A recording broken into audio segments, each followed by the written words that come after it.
Hello and welcome. This is your GM in the Great Barrier, broadcasting from the center of your entertainment galaxy.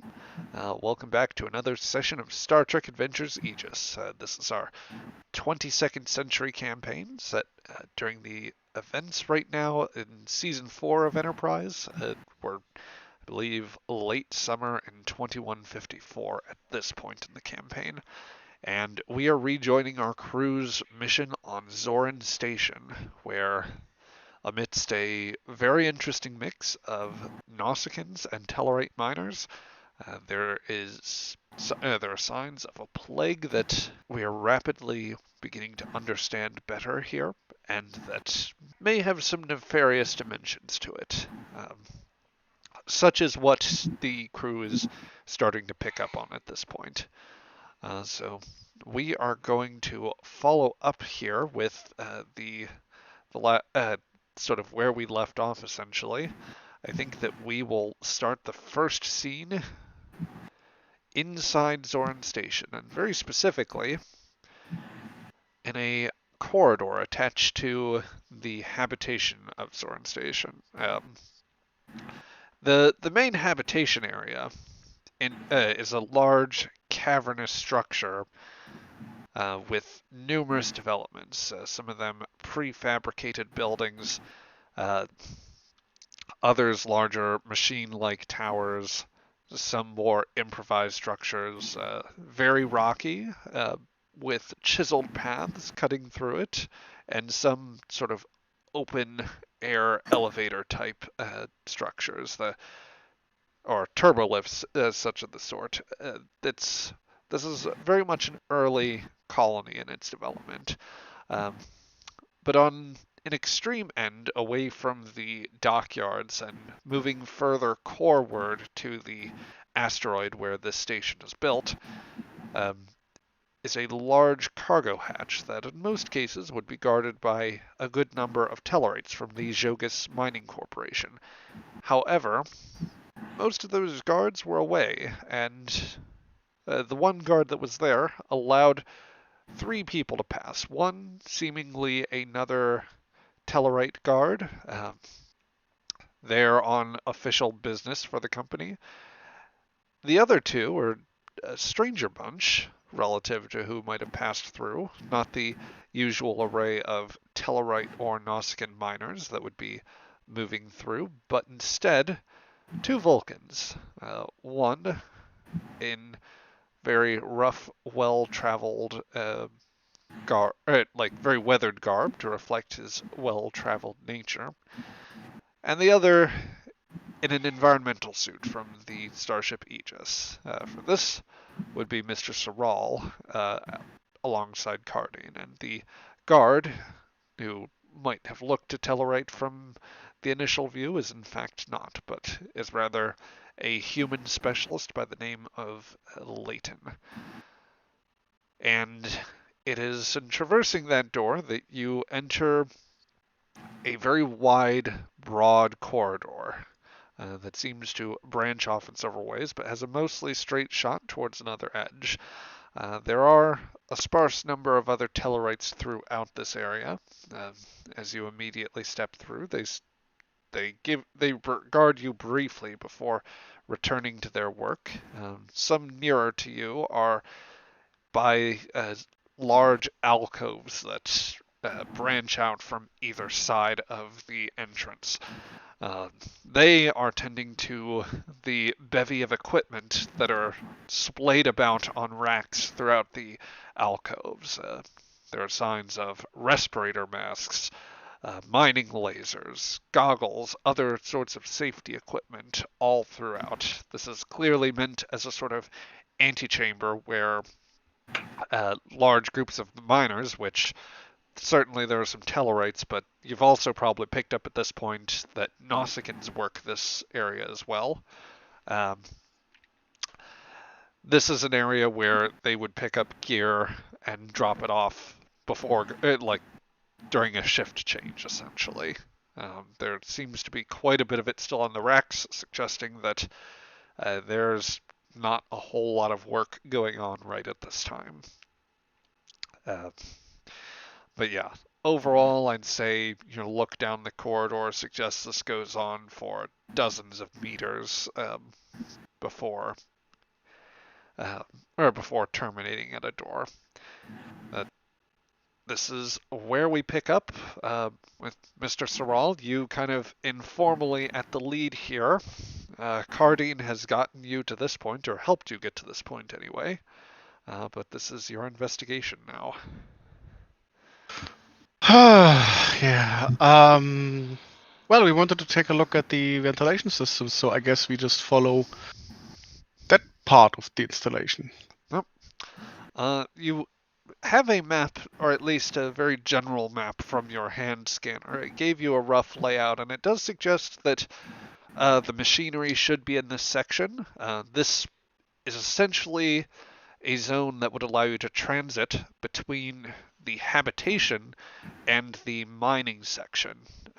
Indeed, from your best guess, it looks as though it's about a 60-meter walk as a straight shot from the habitation to the dilithium mines, essentially. But the machinery is located somewhere in this area, or rather, the access point for it. I'll tell you what. Give me a reason and science roll with a difficulty of 2.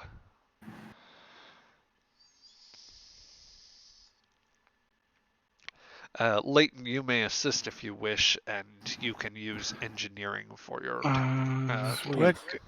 Any focuses?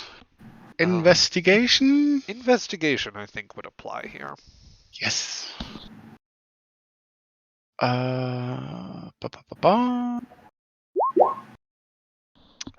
Okay, Mr. Saral rolls 3 successes there. You got nothing. So, at present, suppose technically you are working off of a full momentum pool, so that would be something to float if you wanted to try and purchase an advantage of some sort. Before you get to that point, I will tell you, Mr. Saral, it looks like the environmental controls, or the machinery that mostly ties in with ventilation and indeed quite a few of the life support functions, would be in a corridor that branches off into the right.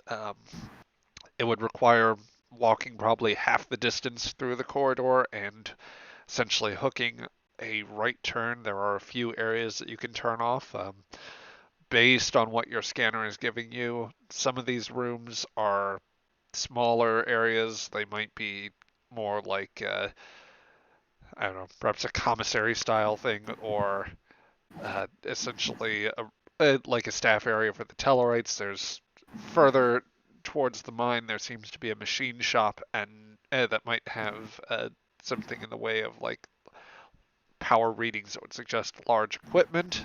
But indeed, the door that would take you most directly to where you want to go would be a right turn going down the middle of this hallway, basically. And I guess then that's probably where we're going to go. I would also like to keep an eye on the dilithium concentration in the air, if that changed, like when we changed spaces. The moment you entered this place, the dilithium readouts basically went to 0. There's nothing in here.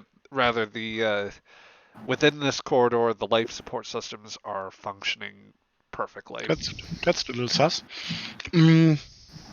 And I would like to propose an advantage.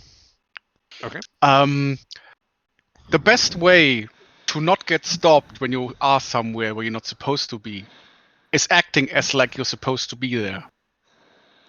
And kind of just that Saral is just moving with the absolute confidence that he has every right to be there. So they're just acting Vulcan. I mean, say that to his face and see what happens. You're probably not wrong, no, but yeah, like just like absolute confidence, like no slinking about or hiding or anything. And just maybe like just avert like the first layer of suspicion. Okay. With that advantage, I will allow you to proceed through this corridor without any additional. No one will challenge you as you are moving through the main corridor or interrogate as to why you are here. Additionally, for that 2 momentum there, which I will be well. You have a full pool there. The thing is that you mentioned checking the dilithium as well, so I was considering making that and obtain information, but I didn't say that up front. So I will just ask for 1 momentum out of the pool plus the floating one. But I will say that you may gain 1 additional die should you be challenged by someone else when you transit away from this room, basically. Okay. So, yeah, you put on the best impression of one of those stooges from the high command as you can, and some mix between that and bright, chipper Earth Inspector or what you imagine them to be. Um, and yeah, you move about the corridor with an air of authority. Cardine moving just behind you in your wake. And yeah, I'm trying to check what I'm here to check, like what's up with the ventilation system. Because the way it's supposed that I imagine working is like that. Whatever's being pumped into the habitation section is coming through here, but here it's fine. So like, where is it going wrong, and why is it going wrong? I'm going to help out with that, since I am a containment and atmosphere person. But anytime I'm also going to be trying to be aware of my surroundings. That way, if any Tellarites get close to me, I'm just going to act like the gruff Tellarite guard that I am dressed as currently. So far as your investigation had been able to discern, the only environmental issue that the Nausicaans were contending with in terms of like inhalation was the dilithium particles. And from what information that you had coming in here, you don't like that is the only source of like trace contamination you've really been able to discern. There's maybe a bit of other mineral content or things that would not be that would be hazardous to them. However, nothing, at least that you know of, that would completely explain the situation. So that's there may be other factors. You are still picking that up. I will say once again, for its part, like the ventilation systems in here seem to be handling handling life support perfectly in here. There is no trace of dilithium or other mineral content in the area. Maybe the slight reading you get would be near the other end of the mine, or rather the other end of the transit zone as you make your way down that corridor. And that's only because there's the occasional opening and closing of that door. It seems that there are filtration units in that area that are working to minimize any exposure from that point. Yeah. So, yeah, I guess, would you just proceed down the hallway and move to basically... Yeah, absolutely. All right. So you make your way down to the midpoint of the corridor where there's turns to the left or right. The right is where you would find the access point to the environmental controls. Presuming you head off that way, you would move a very short distance before coming to a sort of smaller utility door that when you approach does not immediately open. It is like relatively, it is a plain but very like heavy sort of metallic door with a hand console to access it just beside. It's like code lock, or just like you have to push the button to open? From the look of it, it is possible that it would. It doesn't look like there's that much of a sophisticated access, but either a code lock or some sort of mechanism for approval would probably be like it might be a little more complex than just pushing the button to open it. Cool. Let's see. What's around this door? So for the most part, this corridor is much like the rest of the station and the hallway. It is largely a lot of like rocky outcroppings with supports up every few meters, uh, and the grated floor immediately beneath your boots. The like the door itself, it seems to have been built like all as one piece essentially. So Uh-huh. there is like there's the door itself, the sort of bulkhead frame around it, and the controls seem to be built in. Uh, in terms of like if you're wondering if there's anything in the way of equipment around the Yeah. station, there's nothing that is like in this area. There might be an errant rock or something that you could pick up, something that's dislodged from the wall, but otherwise you are limited to what you have on you. All right. I am. I'm going to look around at what is actually I got curious. What the hell is Sorol carrying at the moment that I can see? What do you mean? Like I'm like Equipment still in wise. the EVA suit? Yeah. Are you spacesuit? Are you carrying anything else, devices or anything like that? I mean the big fucking original Star Trek scanner, which is like this shoulder pouch. Don't even know if I'm carrying anything else. Did I get a weapon? Can't remember. I'm sure that they gave you a phase pistol. So okay. I'm going to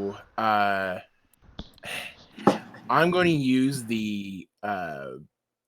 I have a rifle, right, for the Telrite rifle. What is the gear did the Telrite security guard have? Yeah. Because I'm trying to figure out how to jury rig something, and I have some ideas, but I need some help here. Yeah. So you begin reviewing some of the pouches and other bits of equipment that you picked off of the Zhogas guard. There are a few things built into the armor. There's a wrist communicator, for example, that you have at your disposal. In terms of weaponry, there is a holstered particle pistol of some sort, likewise a rifle, and there appears to have been a baton of some sort as well. Likely something with an electrical shock capability. Nice. Okay, so here's what I'm going to do.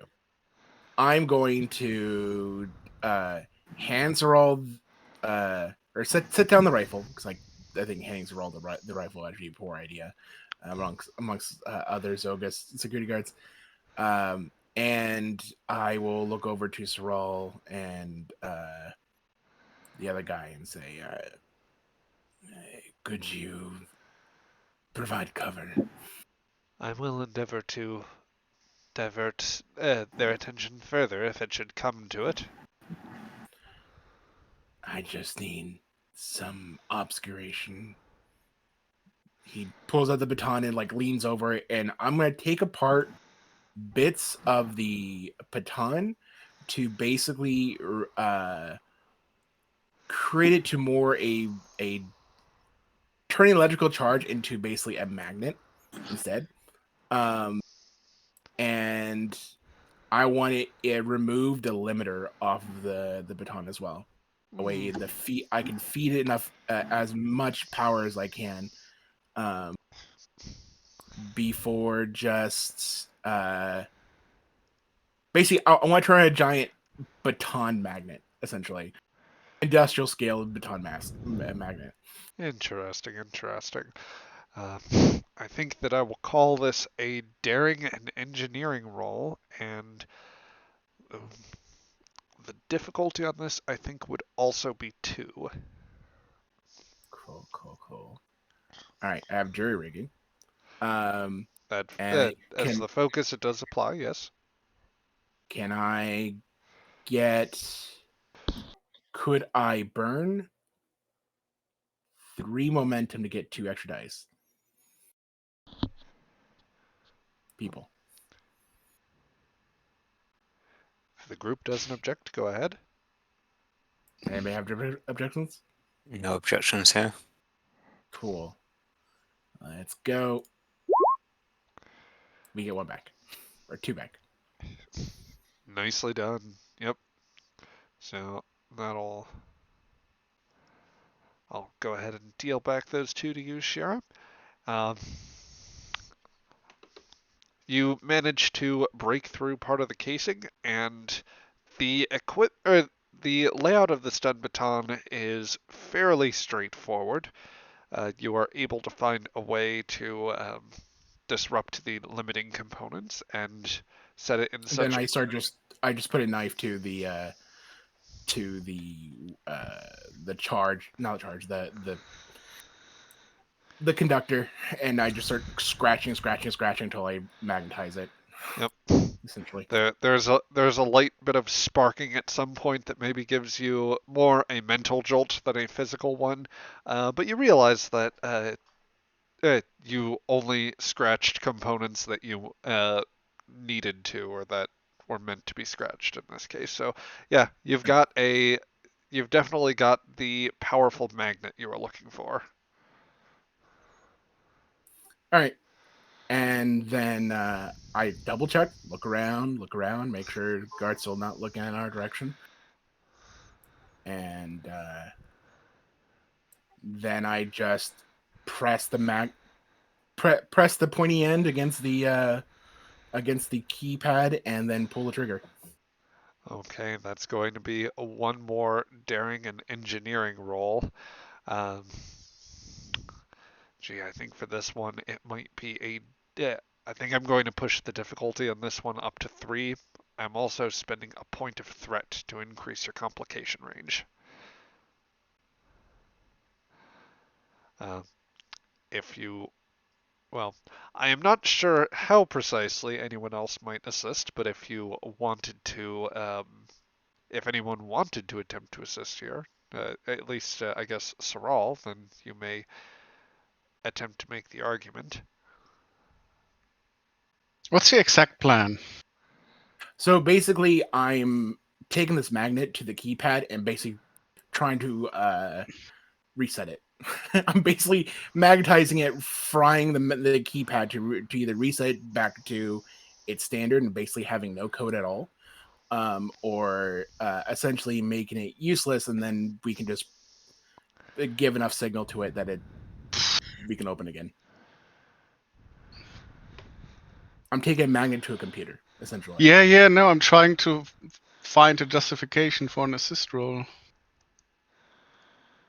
You could direct me, and like if you know this keypad design, you could probably direct me where to stab I mean, it. yeah, that's the only thing I could think of as well. Just like with computers as a focus, like where to wave the magnet to disrupt the magic mumbo jumbo that happens in Star Trek computers.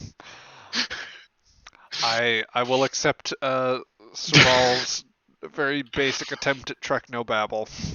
Yes, we just reverse the polarity of the Sonicron chips. I can't remember what the bloody chips are called. At this point, I think that it's actually they're not yet invented. You're still working with it's trinary computing off solid state drives. Very advanced. Oh god, solid state drives. Yeah. Oh yeah. Then we're gonna fuck over these things with the magnet. Just murder the entire station with one magnet. Yeah, Duotronics are still another 80 years away at this stage. Well, not if Thrall has anything to do with it. Fair enough. This idea for bioelectric jail packs gets spaced immediately. Oh. Gel packs. Uh, Nice. Yeah, just kind of like he's starting to like wave the wand over the keypad and then just take his hand and just move it like a couple inches to the right where the actual computing is probably, or something like that. Okay.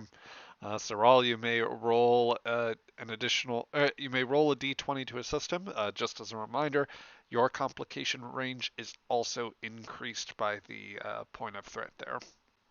All right, I'm gonna take another three more momentum. Let's do this. If that's fine with everybody. What's the difficulty? The difficulty is 3. 3. Okay, hit it. Oh Ooh. yes. That is 6 successes from Specialist Layton and 1 success from Mr. Saral for a total of 7 successes. And we actually get we get the momentum back. We're yeah, fine. yeah. You no need to empty that out. You managed to refill the pool completely, and you could make that door sing at this point. You could play Doom on that door panel. Not with that fried computer, we can't. Yeah, fair enough. But for a glorious second. Yep. For a moment, it ascends and sees the future, and then sparks out. But in the process, the keypad. Why is there a koala? Oh no! Why is it smiling? Oh. Anyway, with that though, the door controls short exactly in the way that you want them. The security measures are shorted, and this door should be much easier to open now. Right. I shorten the baton and make sure that it's the furthest away from any of my electronic devices. But on my belt. Yeah, then we open the door, I hope. Yep. You open the door and prepare to proceed through, with as you move a carding noting an impressive bit of improvisation there, Specialist. Layton. That was the name? Layton. Indeed. And the 3 of you proceed through the door. And we will touch base with you in a moment, but I think now would be a good time to transition away and check in with other parts of the crew. Very specifically, we would follow or we would shift over to the tunnels that lead away from the dock area and into the primary habitation, where Colonel Sharp, you are entering the chamber, having traveled over from the Aegis. You're moving here after having received a message from the doctor suggesting that there is something very critical that you have just learned very recently. And so you are making your way there. Now, just to help us set the scene, would you have brought anyone along with you, or would anyone else from the ship want to be active, or like to participate in the scene in some manner? I would bring Shira if that's fine with you. Yeah, that's fine. All right. That way I don't bring some random mook. Because I do think a captain would normally bring security. Especially in this sort of situation. And yeah, you know what? I'll bring Romanov too. Why not? That way we have opinions everywhere. From security, engineering, my own command, and Patel remained behind in order to continue his query and keep an eye on the Tellarite freighter, just in case it tried to maneuver out of dock. But yes, with that, the 3 of you are entering the station. Romanov and Shira, the two of you have already seen this place once before. However, Sharp, this is the first time that you're getting a chance to see the interior of this asteroid station. And in the year or so before you joined the Aegis, during your time aboard the Franklin, you may have crashed an asteroid or two, or rather a base or two, and nothing is quite so grandiose, nor, frankly, of this type of unique, ambitious tone. It's interesting to see such an early example of cooperation between, well, groups of people that you wouldn't have expected to see. There's scarcely a precedent for it in these times. Hopefully a change for the better. Yep. So, I believe the three of you have entered the habitation in your environmental suits, and you were, I believe, set, I think, to go rendezvous with Dr. Lambeth, or were there any other things you wanted to do, or other conversations you wanted to have along the way? The captain has nothing. Shira, Romanov, do you need say anything before we meet before we meet Lambeth or the chief? No, I can't think of anything. The chief seems a straightforward kind of person. Yeah, definitely. Very concerned about his colony and wanting it to do well. He wants it to be more than just a mining hub. No, from what I can see, it's certainly a step up from what I've normally seen. So it's a good look. Yeah, I'll meet up with the doctor first. Okay. Doctor. Doctors. Yep. Yeah. So, Lambeth, I would imagine. Let's see. Just going back.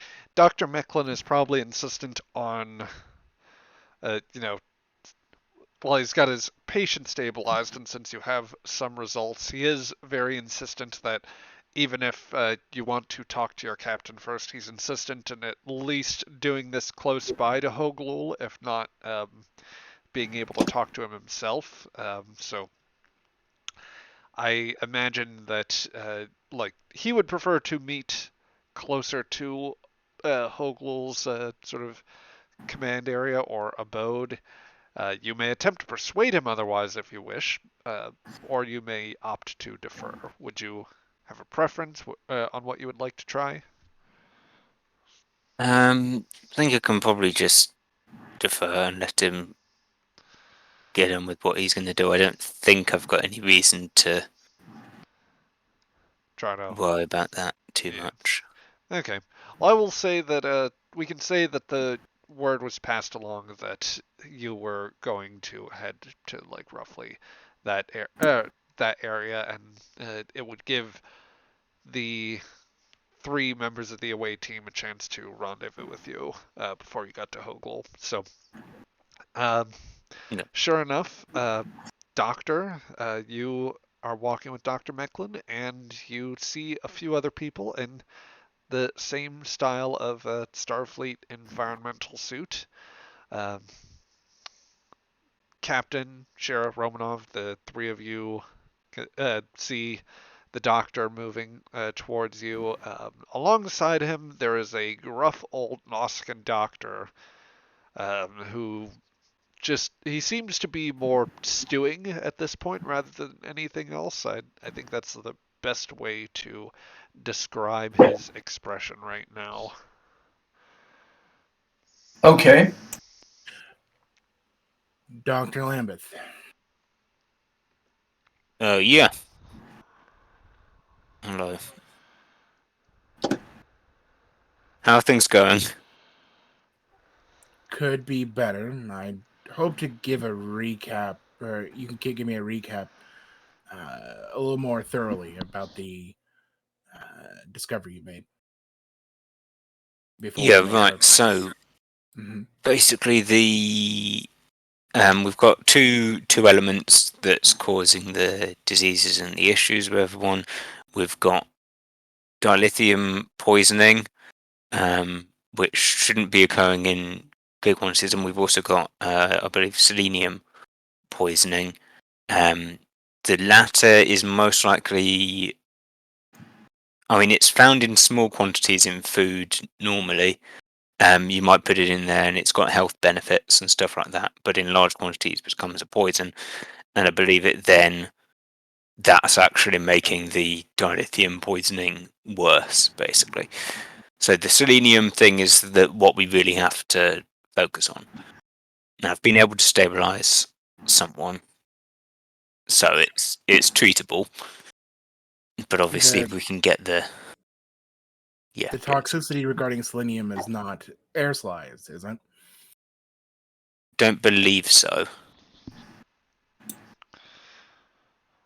Most likely, it would be in some. I would have assumed it was in some kind of food, perhaps something intended as just a like vitamin supplement kind of thing that maybe got taken too often, or there was some corporate mess up, and it ended up getting put in everyone's food or something like that. Shanad, look over to.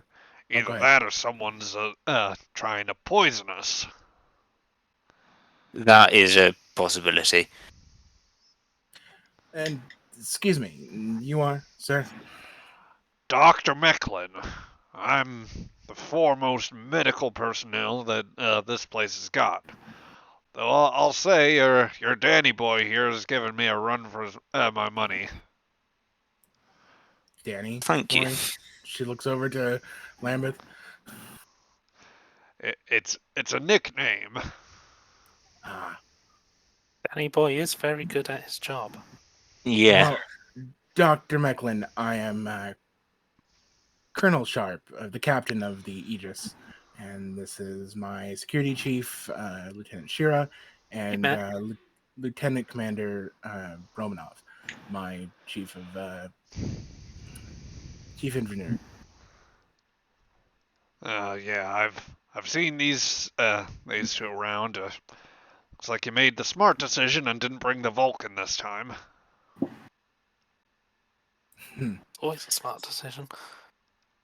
She kind of gives like a side eye to Shira at the comment. Looks back over with a smile. Well, I'm glad to have you working with Dr. Lambeth, as certainly he's a talented doctor, but certainly the experience is well appreciated, especially with something we're not familiar with. Well. So long as you people are here to help, then I may as well try to do some part myself. That's certainly why we're here for. Either way, this information has got to be brought before Chieftain Hoglul, and I don't care much what your agenda might be otherwise. I need to make sure he knows that. My agenda is simply to minimize any unfortunate responses. And certainly with that sort of knowledge, one can jump to conclusions. I would certainly jump to conclusions upon hearing that. And it tends to blind one's senses at being hit by such a news. So let's have a chat with the chieftain then. Yep. You step the five of you make your way towards a modular compartment type area. Shira, you and Romanov have been here before, so the two of you recognize it. There are a couple Nausicaan guards outside at this point. Rifles kind of at an alert sort of carried position as well. They appear to be slightly more heavily armed than you might have expected. They see you approaching. You Earther have business here right now. Not great time. I'm Colonel Sharp. Or actually, no, is he struggling with language? A little bit. With my experience, would I know Nausicaan? somewhat. You may have picked up a few words here and there, but it is probably not the easiest thing. Not conversational. Okay. Maybe a bit conversational, not without risk here. No. Okay. I'll just say Yeah. in whatever the translator gives me, I'll say in plain speak. I'll just say I'm Colonel Sharp. I'm here to see the chieftain. Uh, the two guards speak with each other for a moment, and as they are deliberating, Mecklin comes forward. You dolts, move out of the way. I've got work to do, and they're here to help. They kind of snap to on that one, and there's maybe the very slightest bit of reflexive annoyance, but you gather that the bit of the way that he said it. Well, first and foremost, this is he is obviously speaking to them in Nausicaan, but in a variant that they probably, as you understand, there are some dialects of it, and he's speaking in a variant that they get enough of the message to where they comprehend, they ponder, and then they wave them on through. Oglul doesn't appreciate interruption. I can understand that and sympathize. But you step through and you see Hoglul is indeed busy in conversation. He is actually speaking with a Kefarian individual who is going through with a pad right now, explaining some things. You pick up the very slight like sounds of clicks and chittering that you would expect from with an insectoid language. Hoglul acknowledges you as you come and say, Oh, but excuse me for a moment. I do not mean impertinence, but this may be of great import. Oh, Colonel Sharp, is that you in that suit? It is. I apologize for its ill-suitedness to really see anybody in it. The blue light is not something that poses so much of an issue as to my sight here.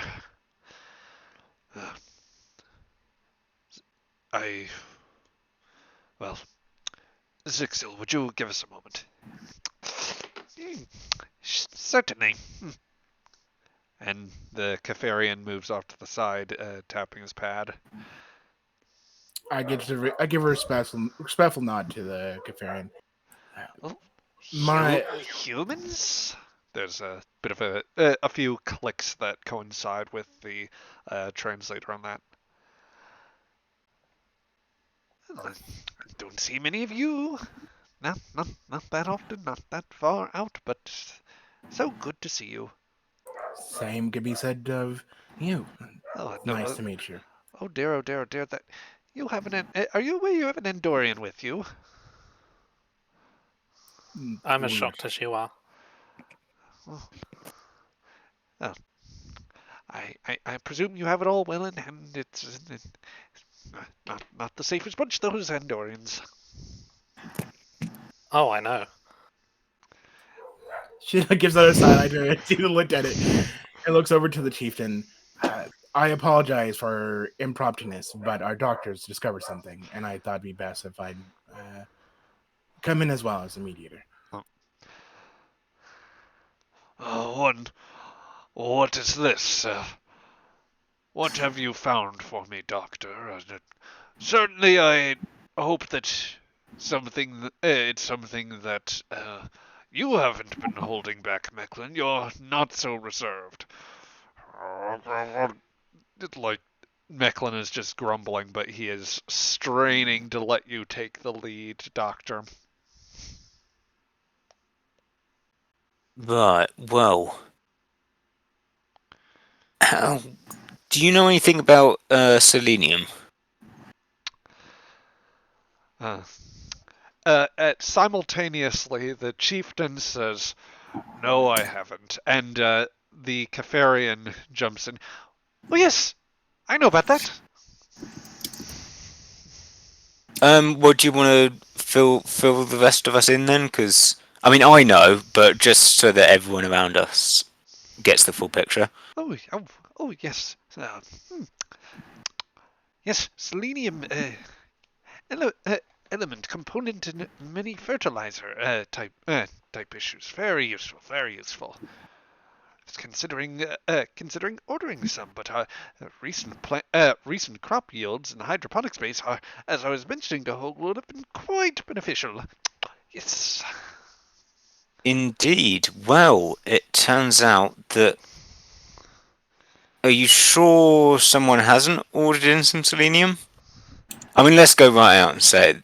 The issue that's been plaguing all of your folks, no pun intended, is selenium poisoning.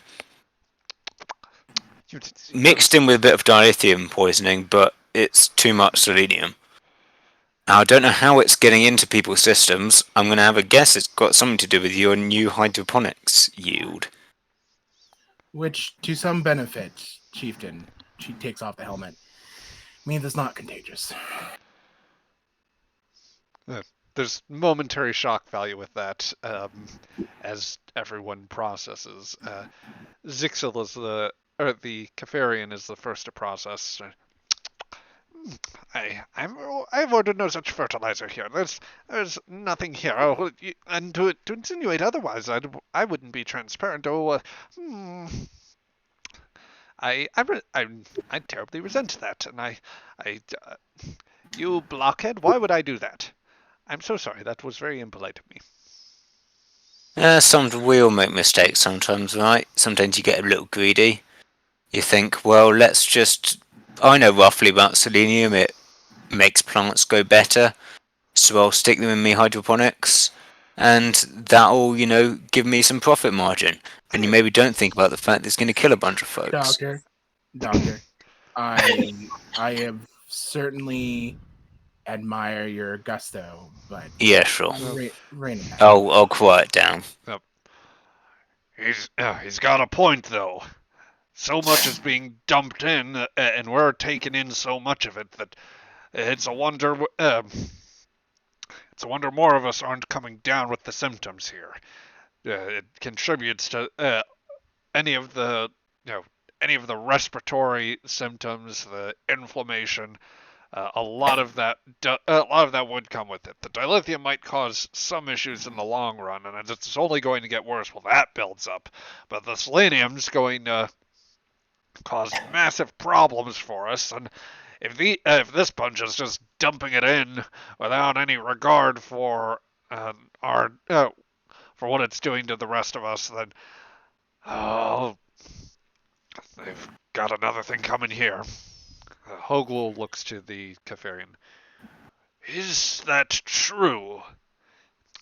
No. As I've said, and we haven't had the opportunity to bring fertilizer in sufficient quantities to do this. We've barely been getting up we have the infrastructure going. That's where we spent most of the time, and we're attempting to nurture what samples we had. The fact the plants have been as successful as they are is honestly a surprise. A pleasant one, I thought.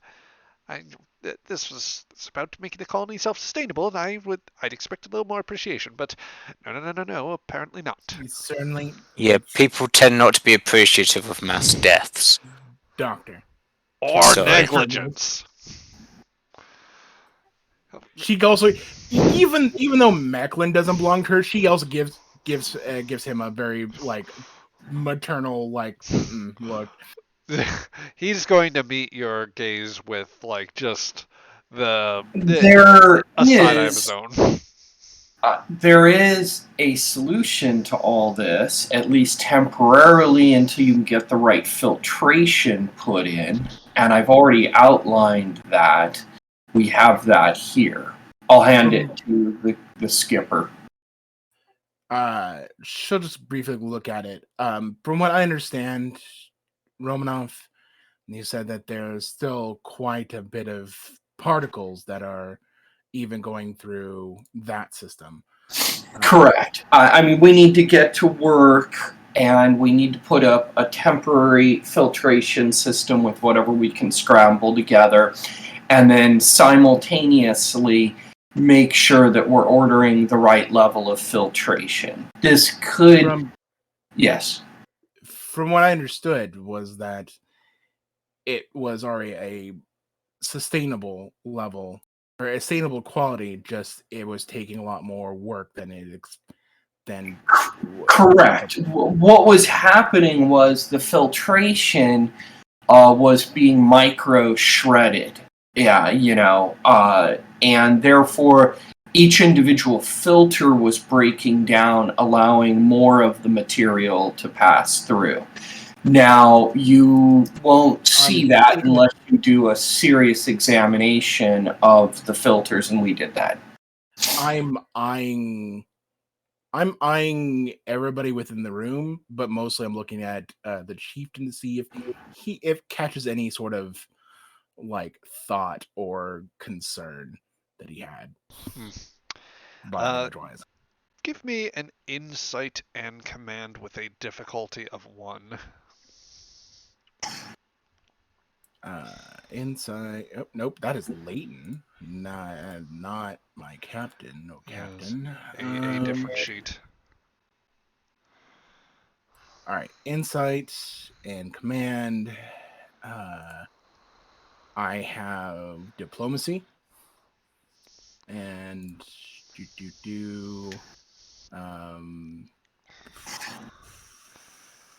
you guys don't mind, I'll take a die. Or I'll take a momentum, rather. Go for it. This is the way to hopefully settle this. Is give them a... Okay, that is. Well, you are 5 rolling successes. really well this evening. So that means 4 momentum floating there, plus refilling the pool. Oh dear, not that much. Craig, would you care to drop? No, that's fine. That's fine. That's fine. I think.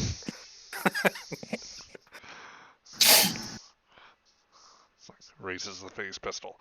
Drop it. Oh dear. Anyway. So while we are clearing that out, Hogl's eyes are kind of bouncing between the bunch of you as he processes this. The realization is very quickly dawning over the wizened Nausicaan leader that something very either perhaps the possibility that it rolls across his mind perhaps that he regards the Kefarian with suspicion for a moment, essentially, but he seems to look off into space as if to disregard that. There are very slight cues across his face, twitches that seem to suggest more unpleasant thoughts, possibly the beginnings of anger, and as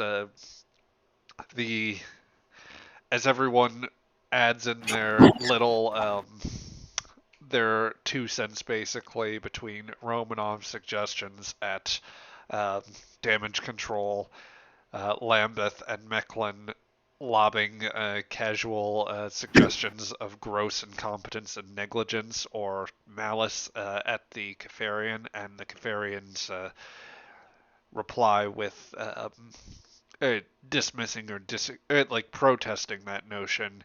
He just raises both of his hands. Stop! Stop! Stop! I need... let us slow down this proceeding for a moment, because if I am to understand correctly, harmful chemicals are being exposed to the population on a regular basis, and he clutches his side a little bit as he has a terrible coughing fit. How about, Chieftain, while we are discussing this, that the two doctors here treat you, since we now know the problem. The chieftain ponders this for a moment and waves the two of you over. Dr. Lambeth, you may take lead on this one if you so wish, or this will be just a simple reason and medicine roll. Yeah, okay. I'll call this difficulty 1 since you've had some time to look at Nausicaan patients previously.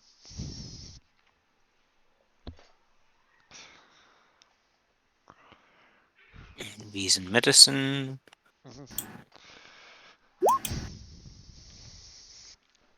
Oh. Oh dear. That is 2 zeros and, oh geez, that's a 19 and a 20. Oh, wow. So I think that's... we got some floating, got tons of floating. Let's burn some of that momentum to get rid of that. Yep, so yeah. Two of your floating will indeed buy off that complication there. Yeah. Lambeth, I can at least tell you that, well, actually, I think I'm going to say that you begin to get a scan, and then the chieftain, regaining his composure, just develops a bit of frustration and kind of waves you off there. It's like, there will be time later for this. What I need to understand is, where is this coming from? How are my people being exposed? It is something that I'm certainly willing to look into. But at the moment, I am simply offering what my own experts and your experts have reached a conclusion of. There's certainly some sort of overzealous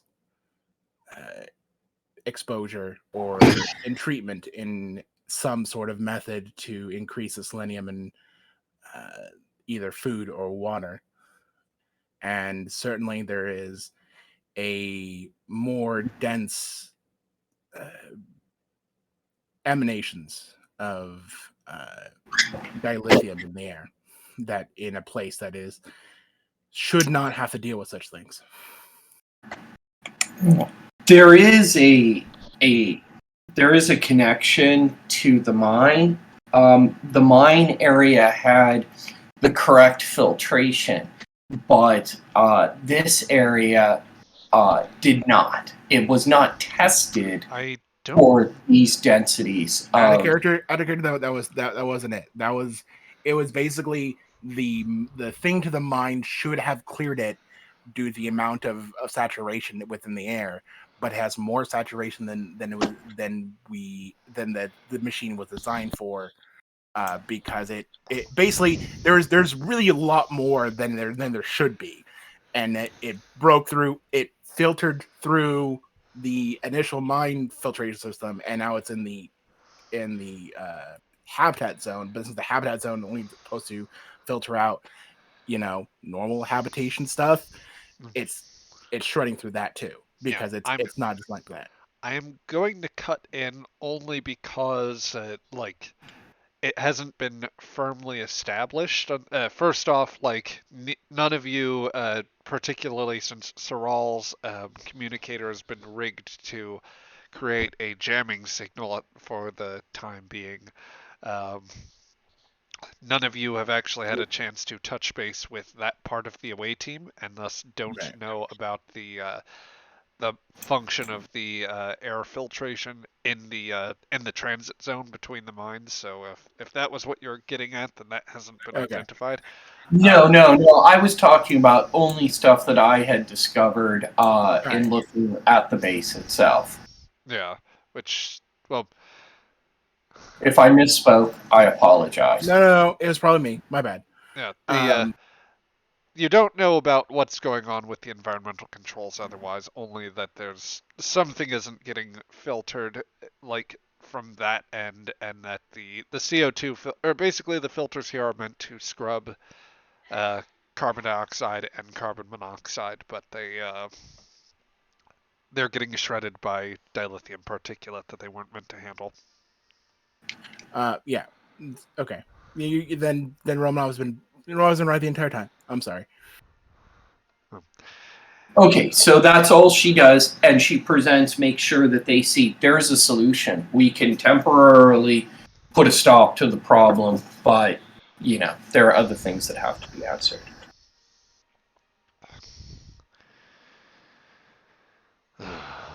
Hoglul is straining very slightly to catch his breath at this point, looking around. Oh, I definitely agree. The dilithium poisoning must be stopped, and clearly this means having a conversation with the Zhogas people, or absent their willingness to do that, more direct measures. But I want to know where these other toxins are coming from. Whether it's something we haven't previously identified, or turning on the Kefarian, the negligence of others. I want answers here. And certainly we can work to get them, Chieftain.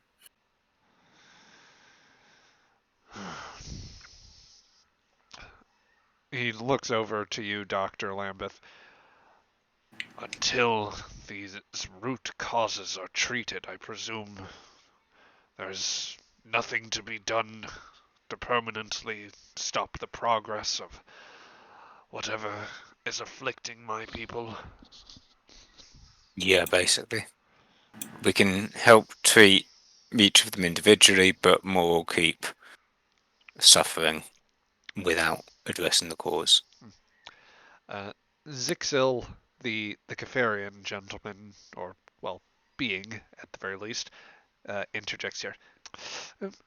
One small thing. If there is indeed selenium, that excess selenium that has worked its way into the hydroponics somehow and is thus boosting the crop yields, then, if I might take a guess, I would highly suggest that if you have reserves of food that were brought here that weren't previously here, then you should perhaps get into them before you use the local produce here. Yes, any sort of reserve compounds like that would be a much better idea in this case, just to avoid the most likely contamination. Well, out of character, what was the Kefarian's name? Zixil. Zixil. If you don't mind, do you have the logistic logs, administrative logs of the soil samples and other products that you have brought into the hydroponics? And we don't quite have a soil array just yet. That's part of the reason why we are taking a hydroponic approach. But I may be able to pull up some maintenance information on this. I would have to, however, consult with our main co-producers on the on the material and the modules. And who are the co-producers? Oh, well, we've been working with Zhogas, of course. Very helpful bunch. They're just a strained smile. Yep. Yeah. Obviously, this insectoid being is, it's a whole different set of nonverbal cues, but it's just the lightest, bouncy, sort of happy. Oh yes, I love working with those people. They give me the things that I need. Aren't they great? Who in particular amongst the Zhogas Corporation do you speak to outside of Gant? Who's the one that takes care, who minds and helps co-produce the hydroponics? Oh, I work with several different engineers, but I mean, they just helped build the equipment. They helped us. We gave them a layout, and they helped supply us with the. They helped us build up the infrastructure to support the hydroponics. It's mostly our Chieftain, design, but a lot of it was, well, our design, but they help supply materials and construction. Very helpful. I see. Where's the hydroponics exactly? Oh, well, I will tell you exactly where it is. And Zixil actually, with the same data pad that shows graphs with numerous crop yields, he shifts it over to a technical layout which showcases basically his own, I have a again. focus on zero-G navigation, so I would know exactly what the fuck I'm looking at. um, Essentially something further coreward into the asteroid. Like there's a compound essentially where there appears to be more of a setup. But in terms of the layout, you cannot help but notice that there is a considerable bit of like there is the main hydroponics area, but a lot of the utility linkages that say pump water and atmosphere link up to the same environmental hub where we will be going back to very shortly. Uh, And this is the primary environmental station. She's just pointing to that. yes, for the whole main habitation area. Essentially, everything but the Zhogas modules themselves. I see. All right, Chieftain, if you don't mind, I wish to acquire possible suspects with your permission. How do you, what exactly do you mean, acquire suspects? I am sure regarding the hydroponics and much other primary locations that require a security clearance of sorts. I I would allow for access there. The only areas that I cannot that I do not have complete access to are into the mine section itself and within the Zhogas compound. I see. Lieutenant Romanov, Yeah. with the two of you get together, can you get a record of every security, everyone who has entered or exited that room in particular? If you got over to the console? Sure. Are we talking about the hydroponics area? Yes. Because I'm gonna grab friggin' I probably can't get the names without talking to Gant. But I'm gonna get names through the simple swipe of a keypad over and over and over again. I'm gonna find out who exactly we're talking to, like who exactly could be, who exactly I need to grab if need be. Copy that. Soral's here, right? Saral is away. He went off to complete his own investigation, as far as you know, with Cardine's help. Yeah, which we don't know anything about. Yep. No. No, the reason I was asking was I know he's a computer specialist, so. Yeah. She will. However, though, this is an environmental control system, and we do have a environmental control specialist with us. It's Leighton well, no, is he's also out gone. there. Leighton's also Leighton's also gone. But Oh, that's why that's right. Okay. That's why I'm sending you to with Shira. She'll say, Shira Sure. Romanov, head over to the hydroponics and get all the data from the keypad or the door console. Let's see who's frequently been visiting the hydroponics. Yes, sir.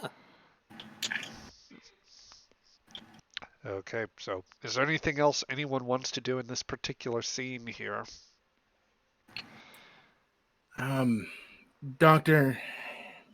Doctors. She gives small, more plaintive smile and a bow to Dr. Mecklin. If the two of you can take some time to get to the root of what food in particular has been oversaturating the colonists.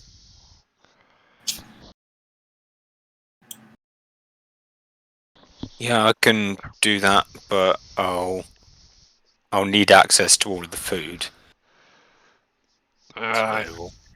think we can arrange that. Well, you better come with me then, Danny. And well, he does look to you, Captain. You know, you're probably fine at least up here, but I will say, it's not a pathogen or anything. If you don't want if you don't want to risk having dilithium cut up your lungs a little bit, you might want to leave that helmet on. Just a thought. She just nods. Certainly. Yep. Thank you, Doctor.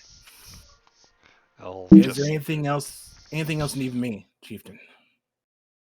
Well, how else can I help you? The current moment.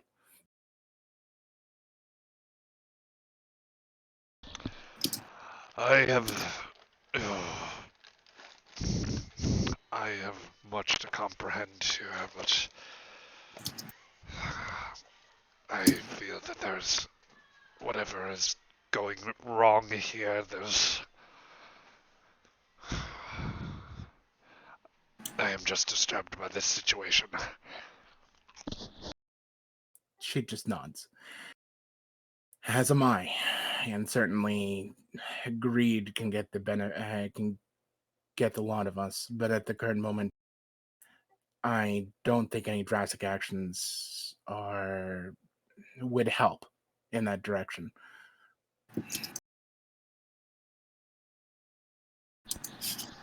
And certainly, if we find the more roots of this, there might be benefits for you and your colony, Chieftain.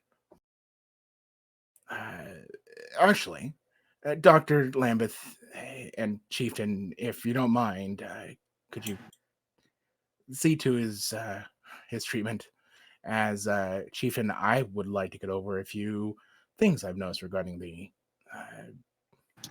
arrangements you've made with the Zhogas Corporation that might be helpful to you now with this discovery, possible discoveries.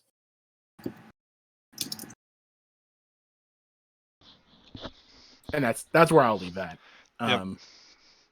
Yep. The chieftain will turn to meet your gaze with a slight furrowing of his brow as he looks to hear what you have to say, whilst you arrange for treatment otherwise.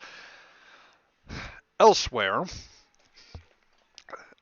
with the other part of the away team, Saral, you, Cardine, and Specialist Layton move through a utility corridor and uh, an area that winds around for just a couple ways. The corridors are thankfully empty to this point, but you enter another fairly large cavernous area. I'd say something roughly equivalent to a three-story building, maybe slightly taller than that,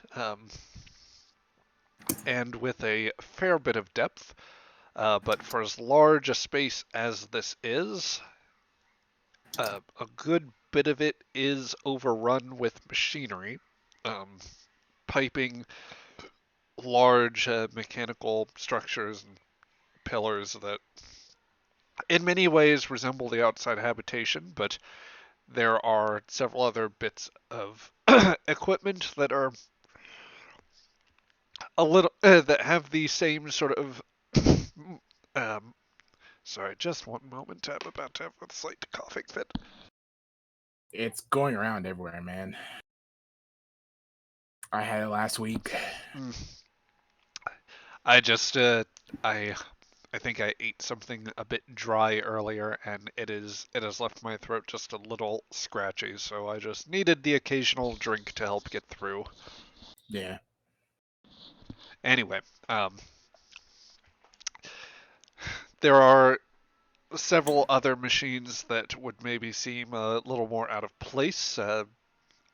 Things of the Zhogas design that appear to be um, sort of like the same modular, like deep gray types of equipment all about.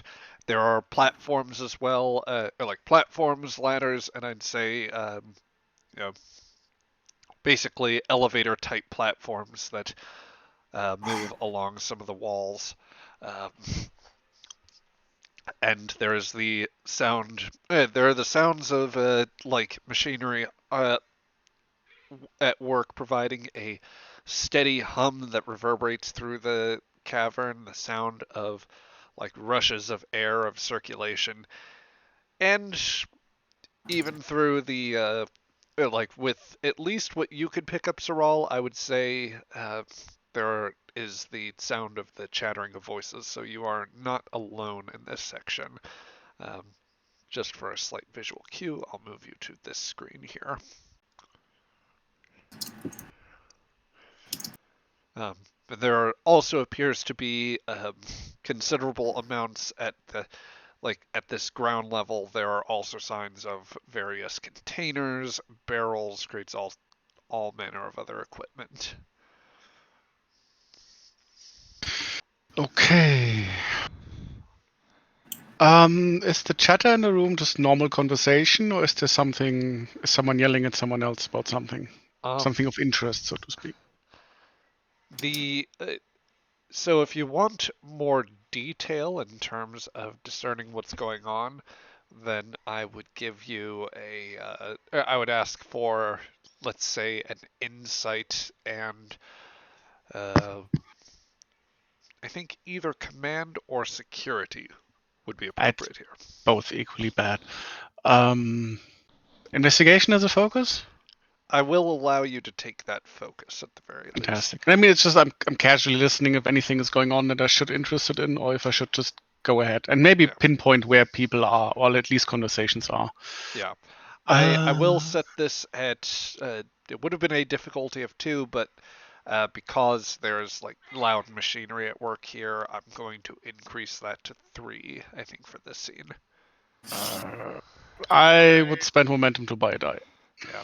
Okay. Cardine, also being particularly keen, would give this a listen as well.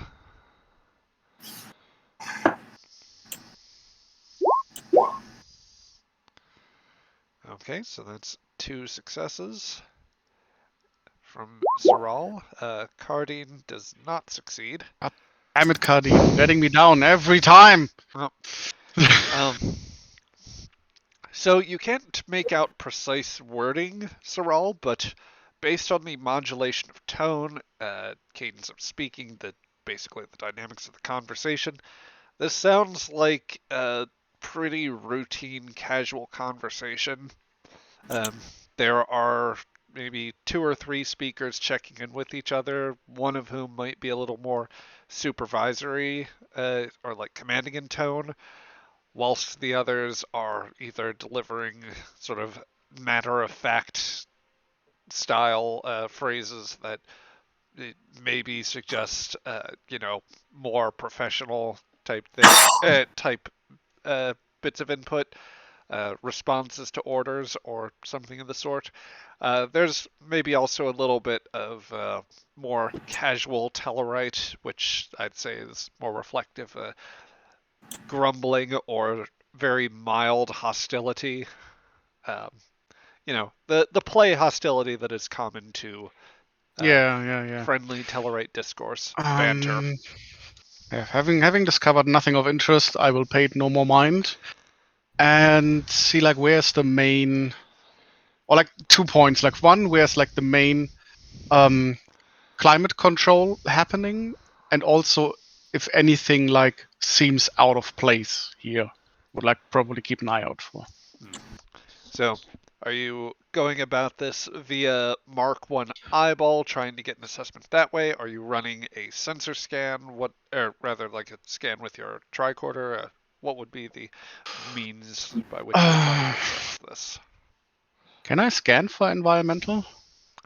I would allow for that, yes. I mean, yeah, sure. Yeah. I will make this. Yes, I will make this reason and engineering. We'll just call this difficulty. We'll call it difficulty 2 here, actually.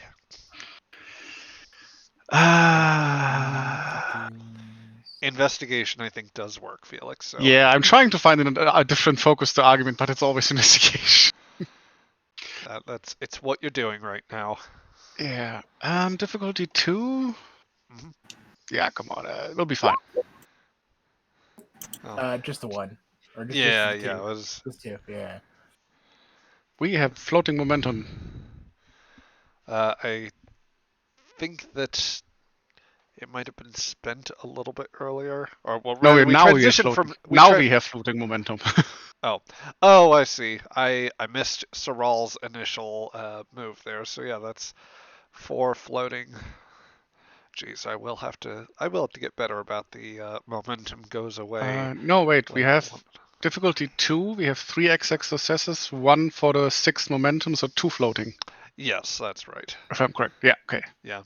Um. GM brain sometimes it's real. Math is hard. Math is hard. Um. So I wonder if we can do something creative with the floating momentum. well, Can I allow maybe pick up at the same time, because that is probably connected somewhere to the environmental, like a particularly high concentration of the lithium particles, not like the lithium deposits or anything like ores or anything, but like Well, yeah. I will tell you what. We could make that. Well, I think that falls under the purview of obtaining information. So you and Leighton may ask questions about that as you go. Um, that being said, you seem to locate there with a bit of depth in the a bit more depth in within the facility would be a location that would be like the machinery that governs the air filtration systems. As you move around, which are you still like trying to walk authoritatively and carefully? Are you being more? Are you trying to walk Um, projecting the same air of basically owning the place or belonging exactly where you are, or are you being more furtive about it? Bit of both. Bit of both. Like trying to avoid walking into people or into line of sight of people as much as possible. But also still trying to maintain like a confident demeanor. We're flying casual. We're flying casual, and we're trying to make sure that we're flying casual into the barrels of a gun. Yeah. I don't want to run into people, but I also don't want to be fined like ducking behind pipes and seeing if anyone is watching. Finding a good middle ground. Understood. So, from what activity you have picked up, Saral, I will say that you have a pretty good assessment from what you've heard. Most of the people that you've identified are on the upper floors. You pass by the initial like bits of cargo containers and machinery that you notice. The main sort of atmospheric control seems to we'll call it what is essentially pictured here. A large rounded pylon type structure that sits atop some very large, like more blocky rectangular bits of machinery. Um, this one, from what your sensor scans indicate,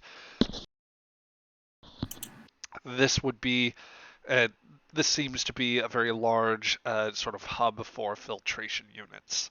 Um, the second level, or second story, if you will, um, you would make out that there are platforms kind of by the machinery where some Tellarites are working right now. I'll tell you what, I will have Cardine make a roll for this since your scans are mostly mechanically oriented. Let's see if he does any better here.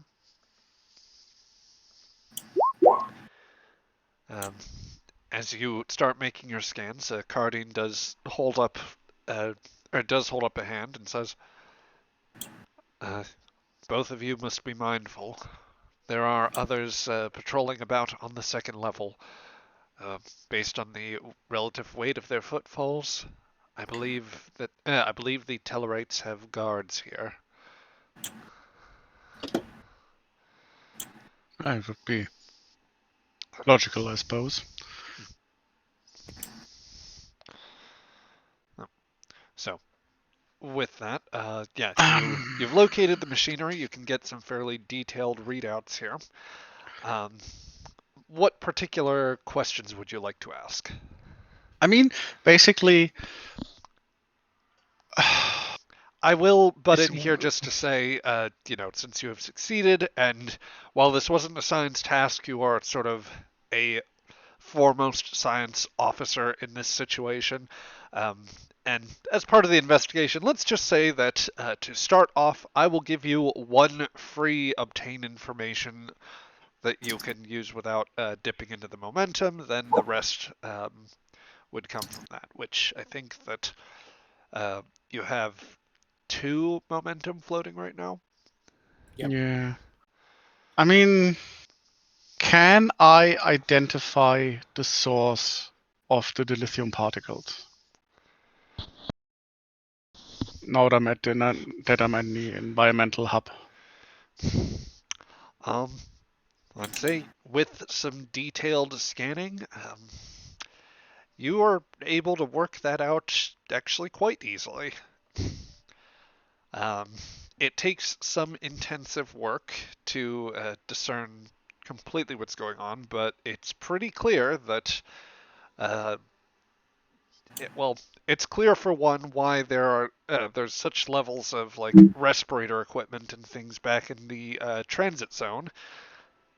The mines seem to be, or like air that is that's coming through the ventilation shaft in the or from the mines has pretty high concentrations of dilithium and other mineral microfragments, and it like with very carefully fine tuning of your hand scanner, you can discern pretty easily that the filtration systems are not working terribly efficiently here. Whether it's a problem with the filters um, or something else, good a good percentage of that dilithium is being dispersed through the rest of the ventilation into the zones where this is connected. I But would this note is only connected to the Nausicaan section. As far as you can tell, it is connected to the mines, the habitation, and hydroponics. There are secondary systems which seem. There are secondary environmental systems that are at work here that seem to expressly be supporting this zone and the transit zone. And as far as you know, the Zhogas compound is under its own life support as well. Okay, then the spicy question: does this seem intentional or careless? Like, could they set the filters to make a proper job of it? Could they change the filtration method? Could they change the airflow? Could they like easily change it up to make it safe? And do they not care or even just make this intentional? Or is this just like someone fucked up something? Or is it that there's something else going on and they did not expect it or be mindful of how badly that it would ruin the system? Or is it just they decided to be super fucking cheap and negligent? So, what I will give you, first, I will say that for a regular dilithium mining operation, um, this is this is something that probably could be bypassed in some ways. Um, certainly better filtration systems would solve for this.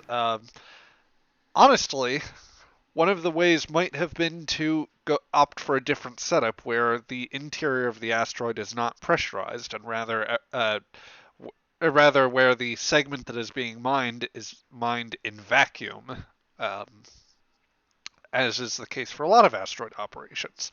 That, of course, means a lot of environmental suits, more rigorous sort of airlock type things and like properly stabilizing the pressurized components, which, not to say that the work here isn't good and impressive, but they didn't go that far. So, Saral, you know from your reputation, or rather from their reputation, that Zhogas is it is a much smaller mining company than the others.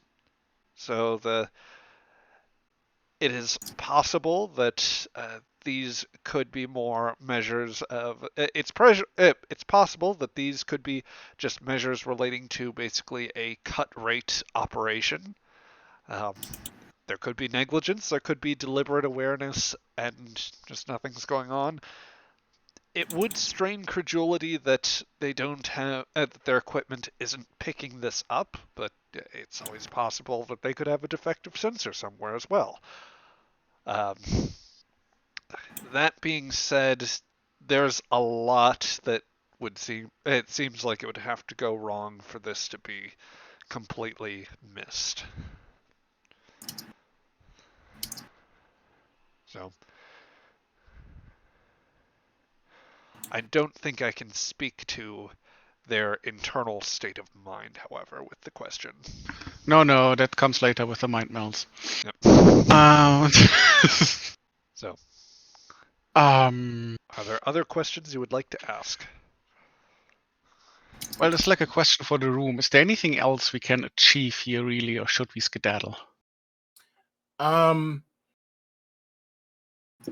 Even through here, is the saturation of dilithium particles in the air, or that whatever's going on here, still within acceptable numbers, or is it there's still much more than than going over just mining? Oh, this cavern has absolutely no dilithium saturation outside of the ventilation systems because this is on its own. Yeah, but I'm talking about like the saturation going through the filters. Is that still within normal parameters of a mine, or is it far more dense? Like there's something else going on. It's I would not say that it is in excess, or like it's not super concentrated. Like they're not intentional. It doesn't seem like they are gathering up a bunch of waste products and then just ventilating it, or like intentionally pumping it into everywhere else. But I mean, like some kind of like refinement, like further refinement, or something that suggests that they're trying to do something else with a filtration system that's designed purely for mining and not much for like it doesn't have enough filtration for what they're trying, some other shit they're trying to do. I can at least say that like with what is going through the filters, or whatever they have there is just woefully insufficient to the task. Okay. All right. I'm sorry if that doesn't get completely to the question here, but I think that's the No, it did. most sensible. It did. I wanted to make sure that we're not missing something. I got nothing else really. Yeah. How long has it seemed like anything in here has been upkept or repaired or anything? I mean, they are working here, so. I mean, there is simply, on occasion tying the nuts and bolts and shamming. They're shamming, and then there's, actually working on it. I will say you've gone through the floating momentum, so this would cost you 1 to discern that. Nah, we're good.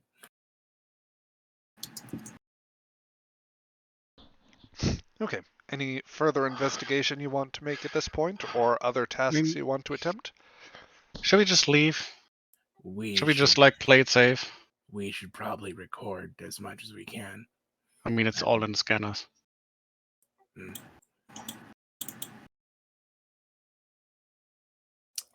Is there any like leftover used filter plates around here? Let's see. Do you want to take a quick scan of like the cargo that's in the area? Yeah. Okay. Give me. That'll be one reason and science roll. Difficulty on this will be 2.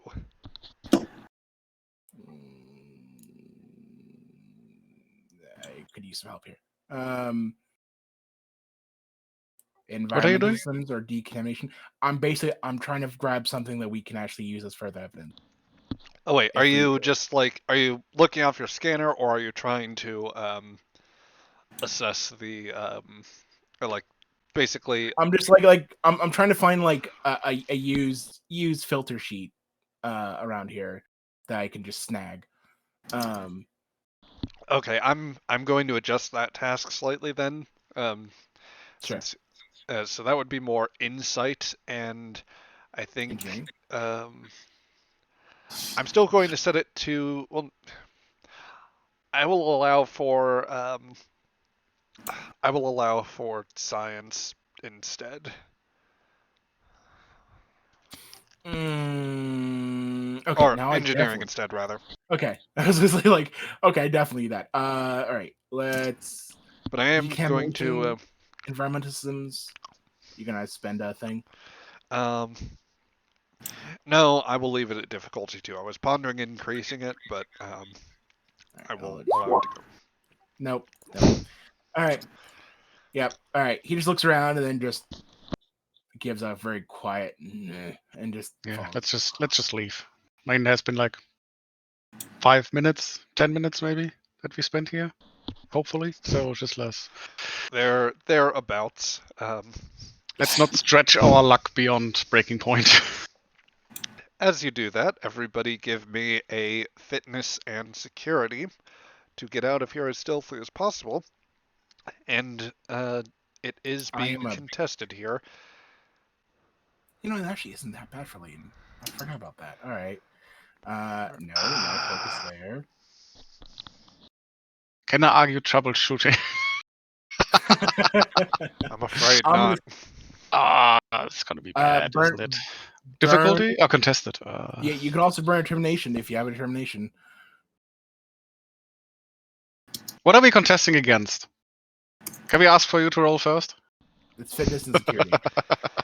You know, fair enough. You don't have to, obviously, but Oh no! How did okay. that? It's become way more manageable than I anticipated. Now watch me like roll 2 20s. Oh, shut the fuck up. Okay. There Hey, 2. you go. Yeah. Okay, let's see how Cardine does. Let's see. So that is fitness and security for him.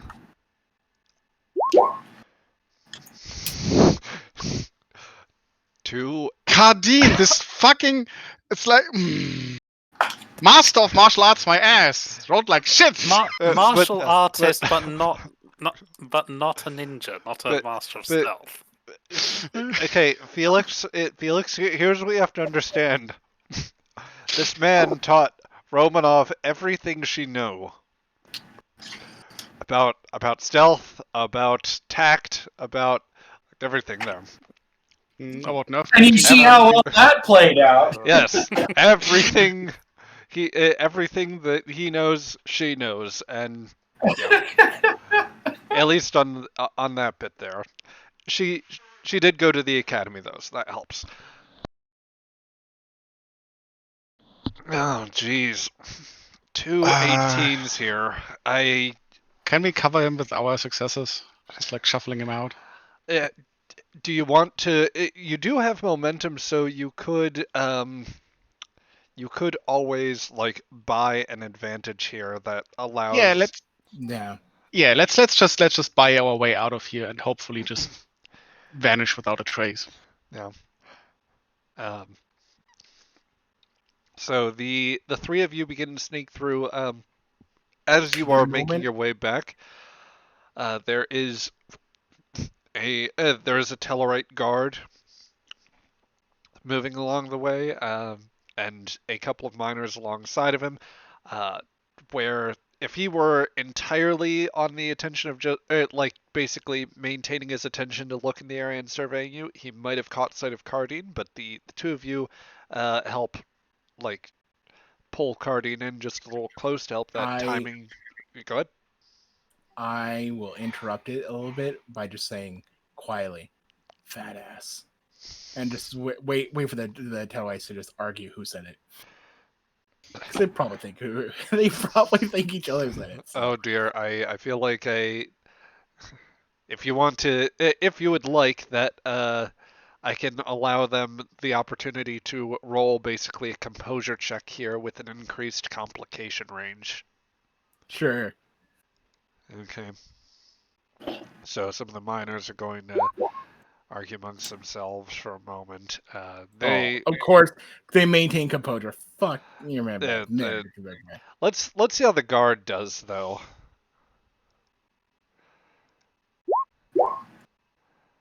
Okay, it's like, come on. Like there's a momentary dispute where the guard like looks to them and looks to the miners like, we didn't comment at all on the size of your posterior, much as it deserves note. Oh, just get those barrels moved. We got a schedule to keep. And with that, we'll run. Yeah. Yep. So you hightail it out. Yeah. Just as we're slicking out, damn, the Tellarite was dummy thick. Indeed, Oh god. my hearing is off though, as the clap of his cheeks should have telegraphed his departure.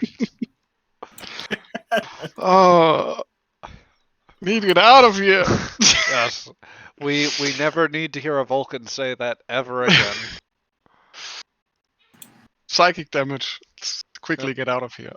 Yep. Oh dear, and it seems the stream was stuck for a little bit on a different screen. So for those of you watching in the stream, that is it. That was the sort of set piece for the scene that we had for a while there, but that you did not see, and I apologize for that. So yeah, the the two Vulcans, Mr. Sorrel, Cardine, and Specialist Layton, moving along in the two EV suits, and rather in the EV suit, the Vulcan garb, and the Tellarite guard armor that Layton has appropriated. Make your way back out of this area. So, let's see, some time elapses. I suppose I'm thinking best way to go about this here.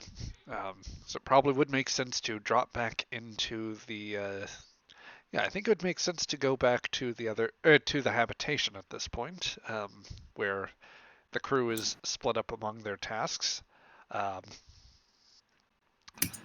But that it would also, let's see here, we could have Layton and the others, Layton, Sorrel, and Cardine rejoin the main crew at this point. So let's see. As a refresher, I believe Sharp, you were sticking with Hoglul, and the doctors were also there so as to both provide him treatment and discuss options as far as the immediate Tellarite situation. Is that correct? Yeah, and I'm trying to give him like as wide of a options as possible. Yeah, just basically like what he can use through the contract with the information we have. Yeah, I think that there's enough kind of that was done to establish what you were going for earlier that we don't need to make that a scene. No. So let's jump over to a different part of the habitation on like near the hydroponics area where Romanov, Shira, and if you would like, Zixil may accompany you, and if you don't, he may decide to anyway. I'll be 1 second. I just need to be right back. Yeah, sure thing. Okay, well, we're on our way then. Yep. Dear, oh dear, oh dear. I must say, it is an interesting to see you humans out this far. It has been some time since I saw any myself. We we of course well, with the Vulcans maintaining the watch on maintaining the barriers, helping us with our patrols, and maintaining the what is the polite word to say? I don't want to quite use quarantine because it implies that there's some issue with you humans, and well, frankly, I've never understood it. But the Vulcans are very protective, I suppose. We're like a protected species, okay? So the Vulcans are That's funny. They seem to treat us the same way. So they have a very nurturing perspective on things. As I'm talking to them, though, what I'm really concentrating on is getting ready to extract the information. Yep. Nurturing. That is not the word I was going to use for the Vulcan attitude, but well, at least they allow some of us to visit the world, your world in the Tau Ceti system, that little colony you have there. So quaint. Well, it's the way things are. So, and I'm sure the Vulcans, again, I'm not too worried about it. Sorry. That's fine. They were great observation, though. Well, They're clearly very smart. And thank you. I appreciate my genius being recognized, and you might also be as well, in your own way. Thank you. Romanov is very good. I try. So the three of you approach the entrance to the hydroponics tunnel. Yes, we are here. The control panel should be right here. It's built in with the door frame. Very useful, these modules. Head on over and get ready to start making the rolls. Yep. You pull out the like one of the panels that allows you access. You have a pretty good understanding of how these modules operate here. I'll say, let's make this. Okay, I have both reverse engineering and I have computers, and I'd like computers would probably apply more here. But okay, finish your thought there. Yeah, and I'd like to spend some momentum if it's okay with everybody, since this is a key action. Go for it. Yep. Go for it.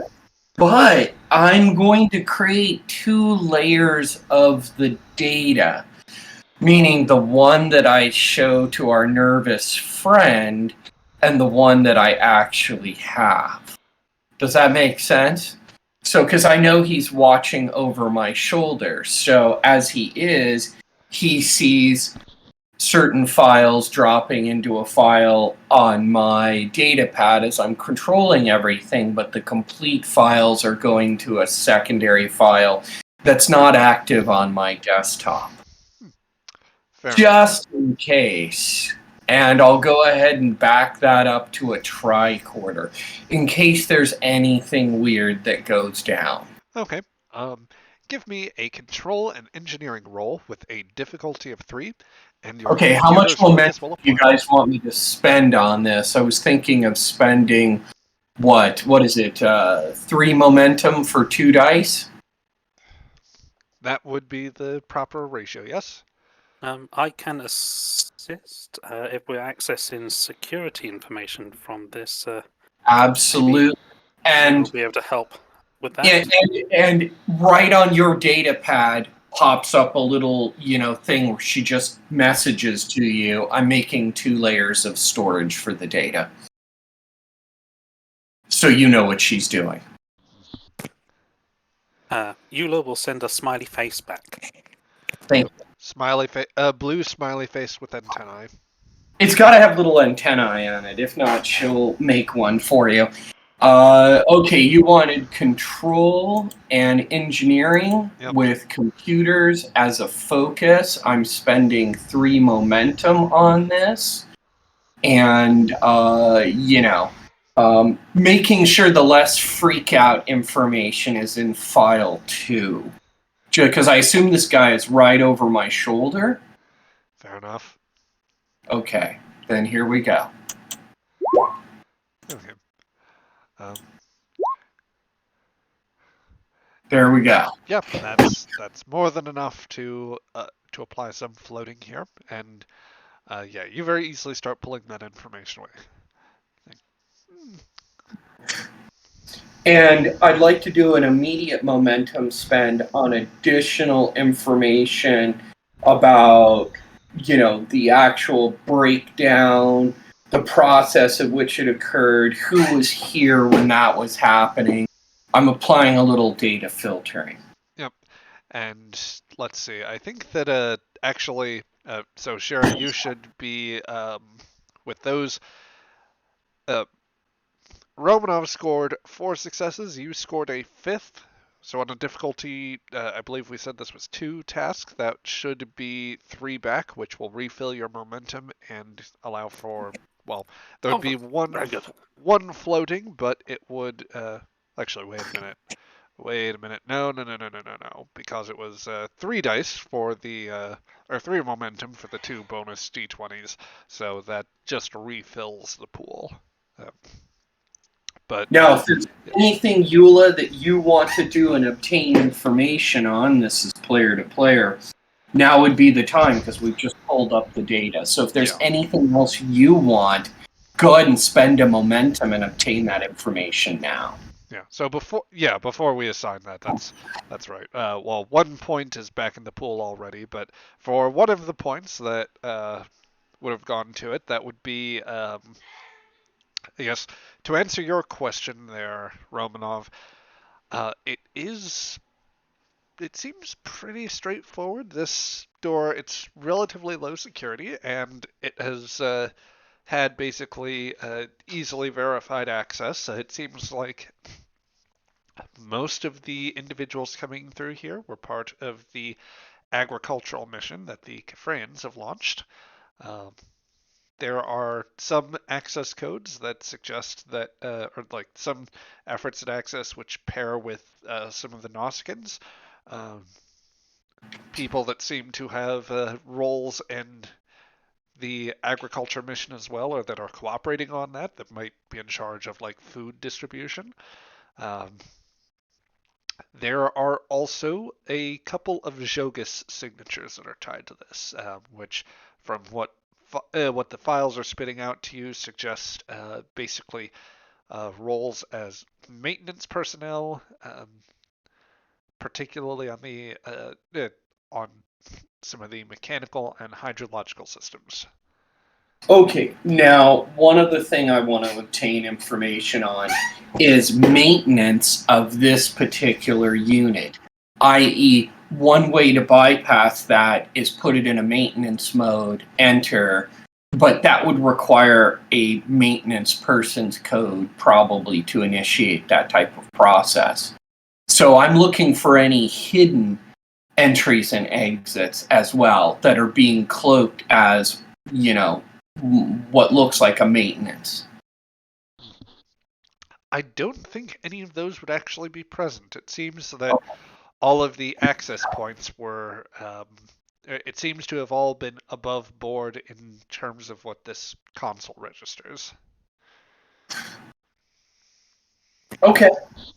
Was anyone brought in as a guest? So, say someone entered their security code, but 2 people entered. Not from what you can discern from the door system.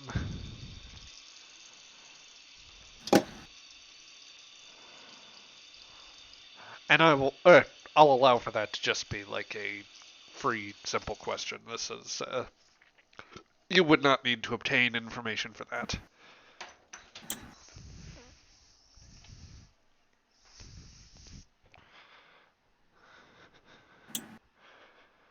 So, other questions at this point?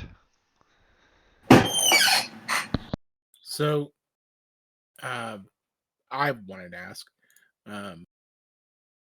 you said there's maintenance and hydropology, you said, for the Zhogas Corporation? Basically, yes.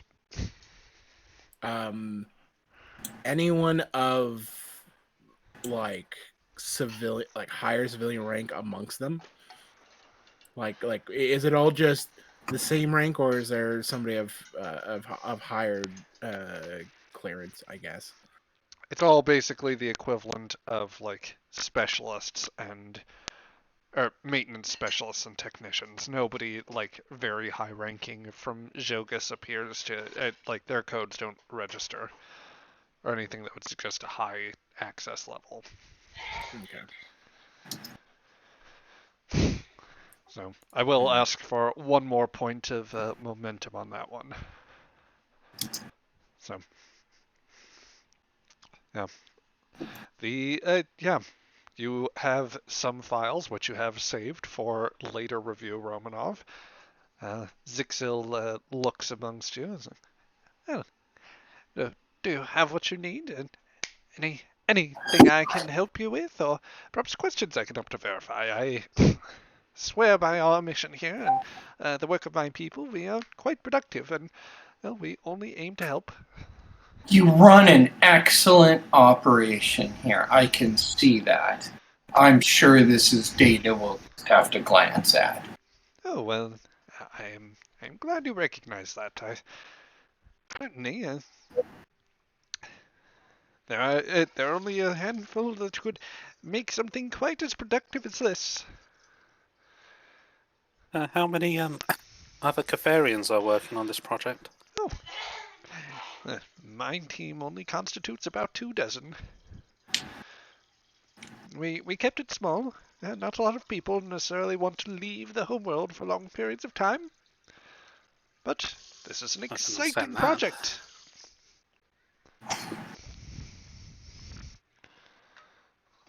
And who else has access to this place? Oh, anyone from my part of the project. A good number of the Noskins and Zhogas technicians that have to come through here.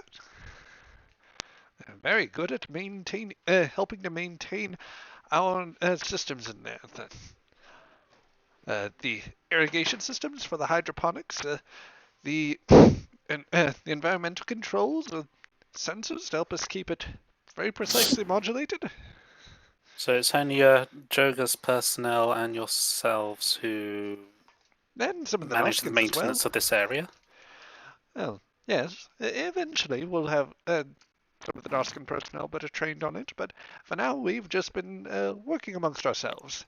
Very tough getting a biological system to function quite this way. Many opportunity for systemic failures.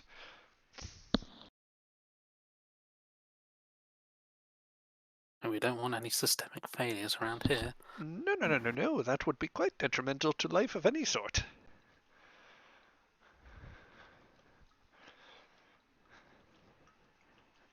And all the environmental systems in the hydroponics bay, where's that controlled from? Oh, as I understand it, the environmental systems are indeed the full spectrum of environmental regulation, hydrological systems. All of it is governed through the central hub in their main utility section. I believe it's located in the section between the habitation and the mines. It's just. You have so you don't have input over the environmental systems within the hydroponics bay. Oh, we don't have full control over it, no, but we have equipment that allows us to monitor it, and my people are quite keen to monitor some elements of it. Yeah, we would. I guess you have to make sure crops grow in the right conditions. Certainly, and I can scarcely think of any complaints. I would have preferred to have at least some of our own equipment here, or at least to handle more installation, but Zhogas did provide quite a bit of this at a very affordable rate. Very effective. Sensors have been useful for monitoring things. The infrastructure was sufficiently affordable so that we've been able to build this up quickly and, well, have quite remarkable results. And all up to your high standards of quality? Well, yes, to this point. I The listen, I Zhogas must. Corporation sounds impressive. I can see why that you've relied on them. Yes, well, I will admit I'm a little puzzled about the selenium. We hadn't detected anything prior to this, but, well, it does actually. I suppose it would make a little sense with the considerable amount of crop yields that we've had. I think we should make a scan of the crops in here. I mean, if the That's a great idea. just I'll to scan the confirm crop. that the selenium is Certainly, in certainly. this area. Yeah, I'm going to do a scan for the sources of selenium, how they're getting into the air, all that kind of stuff, so that we have the full data profile. Okay, as I guess you're in this area, give me. This would be a reason and science here. Are you? You're taking steps into the hydroponics bay, I take it then. Yes, and I'm making sure that my sensors, my tricorder is calibrated for whatever that does. Okay. Uh, I will say that it is with an engineering scanner such as yours, this is a more difficult task. Um, but you're not meant. It's not meant to scan biological matter terribly well. Hmm.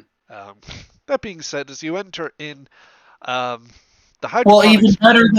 even better than that, I'm going to look at their own sensors. If they're running a hydroponics lab, they've got moisture sensors, temperature sensors. They're keeping all that on file because, there we go. And I'm already in their system. Can I just make a roll to access that data Oh, specifically? certainly. As you so go ahead and give me instead. Let's call this an insight and engineering roll. I will set this at a difficulty of 1 here.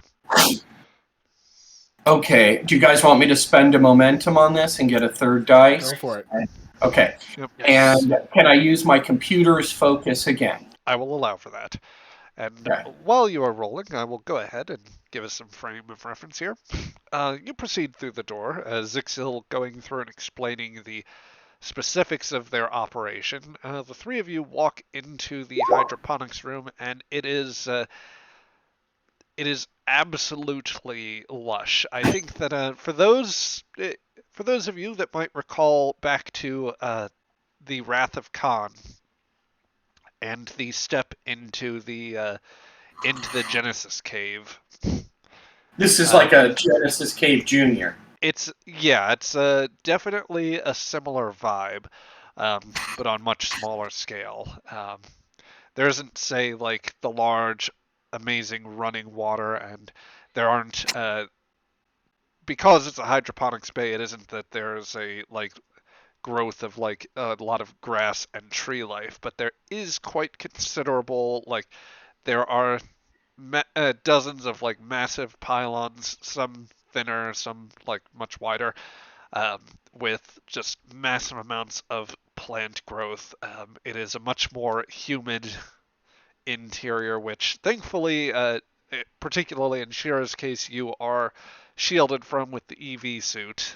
It's a good 5 degrees colder than the rest of the place anyway. This is probably more like 15 Okay, now degrees I cold. am going to use my engineering scanner to get an engineering scan of the infrastructure that's just created the data that I'm looking at. So I can compare those two things Well, and make some assessments. I think that I'm just going to go ahead and fold that in with the roll that you have already made. Okay, great. Which, as you move over to start assessing the Zhogas sensors, you also consult with your own scanner. At 4 successes on this roll, you are not only for one, you are able to refill your momentum pool. So, Craig, I will let you draw at your leisure there. But you can pretty quickly discern that the the construction is by and large quite sound. It seems that the layout is both these are a lot of lightweight but very stable components. Everything seems to be working in pretty decent order. There is a bit of a deviation that you've detected. For while I will give you that just because your roll was that successful, um, you are probably picking up some trace chemical readings, and while all of the sensors in terms of temperature and most other indicators would be spitting out proper readings, there's nothing that suggests larger amounts of selenium in any of the compounds, whereas your hand scanner with the sort of trace chemical function, it is indeed picking up that there are considerable amounts of selenium moving through the irrigation system. So the Zhogas Okay. Corporation. So the Zhogas Corporation are fucking with the Capharians. Zixel, when were the crops planted here? Well, we've been working on this for months. And when did you first notice when did it become apparent that the crops were doing extremely well? Was it straight away, or has it only been a recent phenomenon? Oh, I would say it's actually we started noticing some anomalous readings, some increases in crop yield and size. He reaches out from one of the nearby trees and produces a very interesting sort of bluish. I would say, Romanov, for you, it looks like an analog for an apple. We were Okay. noticing greater successes of some of the native plant life. Or actually, it much better resembles like a pomegranate, actually. Somewhere like a mix between an apple and a pomegranate. Nice. The original series painted they painted pomegranates yellow and called them apples. That's what happened. Yeah. My word, that looks exactly like a Forbury from Andoria. It does. Nice work. Juice? Yeah, well, Yes, we started noticing some anomalies at least 4 months back, but it's been it's more evidently a trend at this point. So so it started a few months back. Yeah.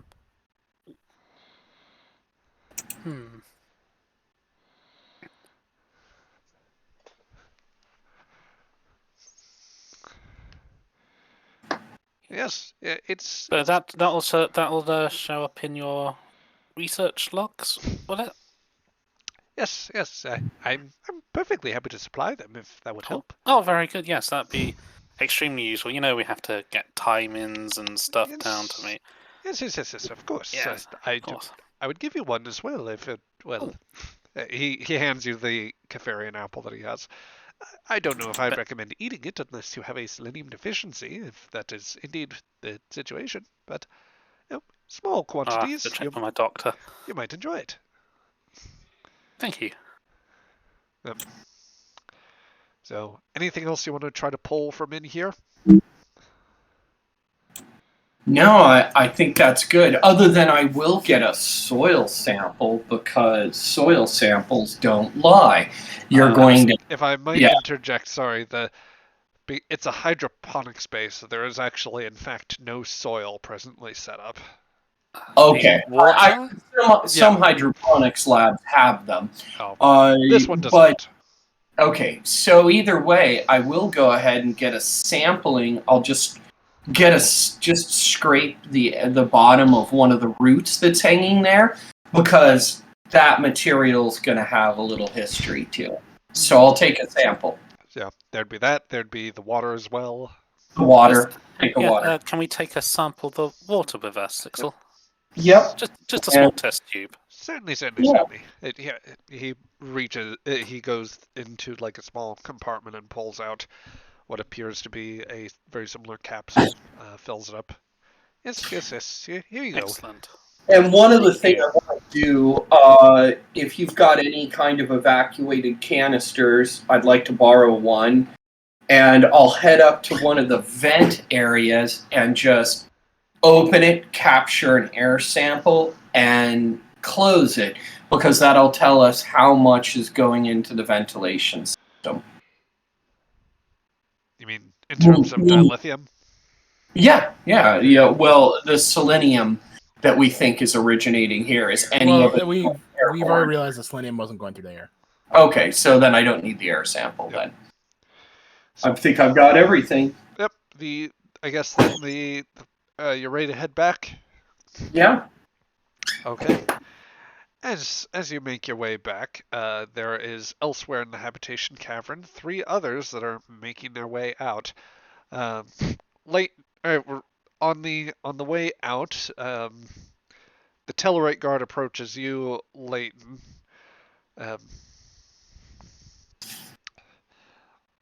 You all good to go? Lunchtime. Oh, I know the same thing. Look, I don't want to be a bother here, but I'm still waiting for people to report back from the shift tonight. Look, I think there's a situation here. Can you cover for me for a bit? What situation? They had a couple people move to investigate something. They actually wait a minute. Well, we had a couple people that went off to investigate something here, and they were they haven't reported back in a while. I don't know what's going on here. I can't actually raise anyone on my hand comms here, and I don't. Company orders, not supposed to leave my post for this time, which is fine. Those hours, I just. He doesn't realize something very critical. I need somebody to wait this out so that I can call this in. He panics a little bit internally. He kind of panics. Is like, shit. But then he takes a deep breath, puts a hand on the guy's shoulder. Do you really want to be the one to give the bad news? It's not worth our pay. Give me a presence and command here. Oh God. Okay. Let's see if his act can overcome the internal panic. And Shit. Okay. I'm going to spend. He matches you on that. We also have momentum to spend. Yeah, no, I was going to do. I'm going to spend 3 momentum to get 2 extra dice. Well, it's already gone out for 1 roll, so it'll have to be on the next No, roll. I didn't roll. Oh. I I rolled twice by mistake. I'm sorry. Yep. Well, same thing, so you're Yep. fine. Yep. But yeah, if you guys fine with that, the 3 momentum spent. Actually, heck of it. It's not worth it. I'll just, because if worse comes to worse, you can just Vulcan Pinch the guy. I'll just use 1 momentum to get 1 extra die, because this is going to be a very shitty roll. Let's go. I have to roll at 8 or lower. I'll spend, You did roll 8 or lower. Well done. You I'll do spend match momentum. him, but you Yeah, I'll also spend your roll a momentum. complication. Yeah, I'll spend momentum to get rid of that natural 20. What exactly are you saying here?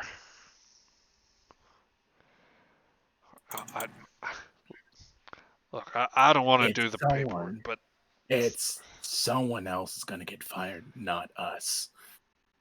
who would get fired? I feel like we get fired if we don't report this. It's your funeral. I have my own work, and it's lunchtime. Oh, If you go? want to be the suck up and get fired for leaving your station when it needs most.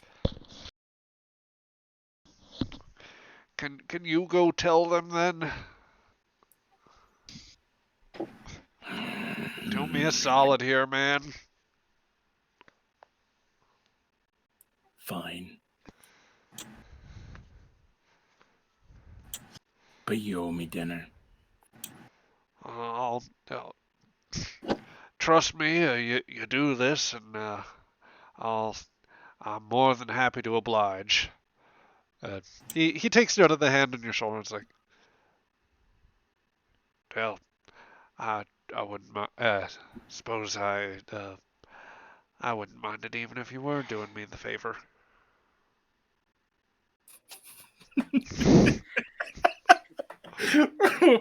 I'll just leave. Yeah, Sorrel just nonchalantly passed by. Thrall just slinks away. I have nothing to do whatever happens next in this conversation. I have to go. He says, Oh, that poor Tellarite man. Yep. And Cardine will just pass by with a peace and long life. So, yeah, the three of you, with I imagine varying degrees of alacrity, make your way from the mining area and out of jamming range. Sorrel, would you move to retrieve your communicator at this point? Shouldn't we also get the stolen uniform or Yeah, breather or whatever we took from the Tellarite back? Yeah, there is an EV suit, and at this point, Leighton is walking around in Tellarite garb.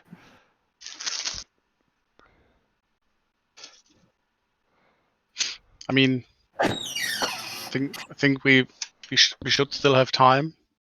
I feel Zach's leading us into a Yes. trap, but still. No, not so much time has passed, and I have no threat to expend. So yeah, I think leaving it as clean as possible, and leaving nothing behind, would be optimal. Okay. So you move back to the one supply shed and drop off the, I guess, dropping off the armor and Tellarite kit. Leighton, are you keeping anything for one? no. Okay. And then Cardine will show you where he hid your comm device and how to disengage the jamming signal if you so wish. Yeah, I would probably wait for disabling the jamming until we are a bit further away, but absolutely. Okay. So, and then just one final check, Leighton. Aside from discarding the Tellarite equipment, do you? I presume you put the EV suit back on completely. Yes. Yep. Okay, so you all make your way out and put some distance away. Yeah, Sorrel, you are at a point where now if you feel like disengaging the jamming signal, you could do so safely. Then I will do so. All right. So with that, you are free to communicate with the rest of the crew once more. We'll probably wait even a bit more until we are like fully back in the habitation compound somewhere. Yeah. I don't think Yeah, we have a particular goal. Go ahead. Yeah, basically further into the habitation compound. Okay. Yeah. And then flip open the communicator and who do we call? The captain. Aside from the Ghostbusters. Whomever's in command over here right now. Yeah, that's the thing. I don't know who's still here. Probably call the captain. Yeah. That's default option. Like Sorrel to the captain, I suppose. Shields 1 second, chieftain. Captain, nice to see you or hear you, Sorrel. Yes, Captain. We have finished our investigation. I see. And? Should we report it somewhere?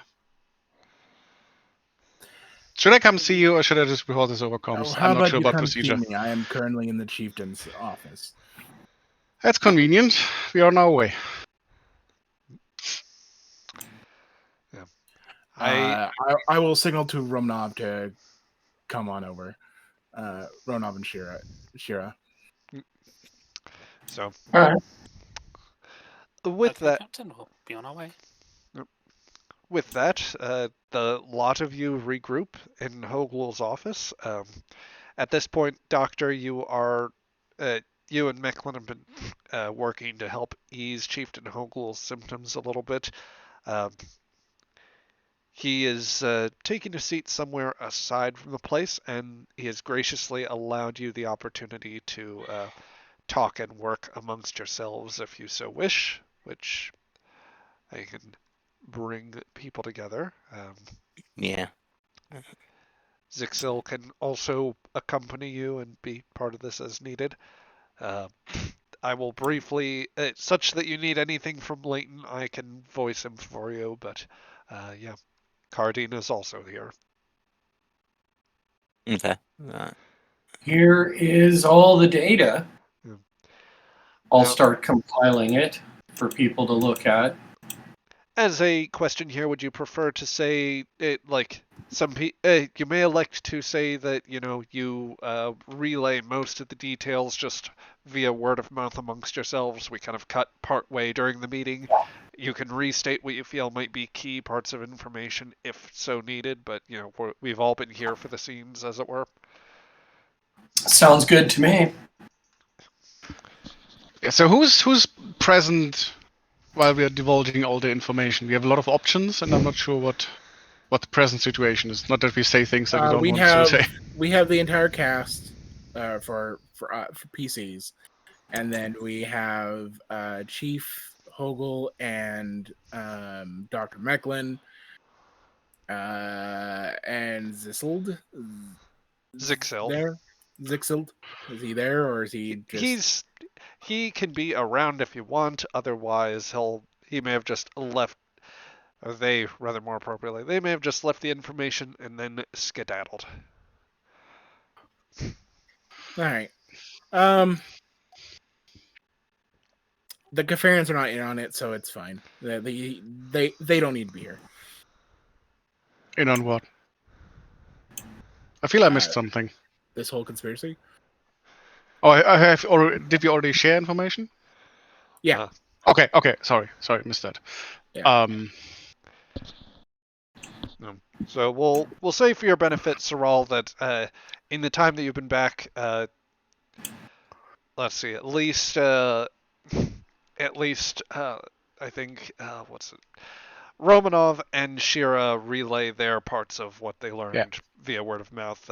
Doctor, would you want to restate anything, or would you prefer to just say, the doctor said this? Yeah, I don't think I need to restate anything. Yep. Yeah. So the only thing that I would or like how I would phrase it is, since like there seems to be something going on that, as far as I can tell, the lithium issue is like sloppy at worst, at best cost cutting, not necessarily intentionally harmful, as far as I can tell. Yeah. That's what the doctor was assuming as well, but I don't know how accurately we can say that. All right. Thank you for the thorough investigation, though your tendencies are need a bit of talking about later. She says to Saral. I was about to say I'm trying to think of how, if you would have just said what he find out. I think if we can retcon this slightly, Saral would have just told everyone what they found out, but not how. Yeah. Just like leaving the completely open. Then the captain says, well, certainly your scans are useful and profound. I think it's best for myself and the chieftain that we don't know where you got this from. Yeah. To be fair to Saral here, I think that, or rather to be fair on the like how much people knew point, there have been some that have relayed very loosely that Saral might have been going about and doing something with the help of another seemingly rogue Vulcan.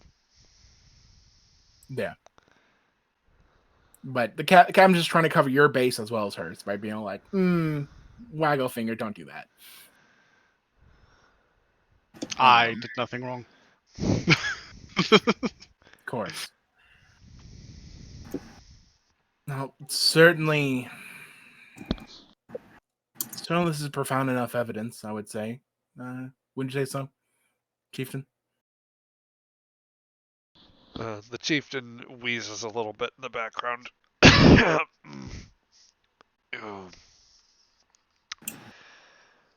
It does indeed sound like there is something, at least a degree of indifference to our plight here.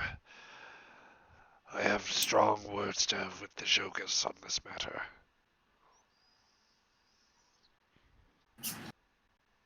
Certainly. And I would like to extend help with that.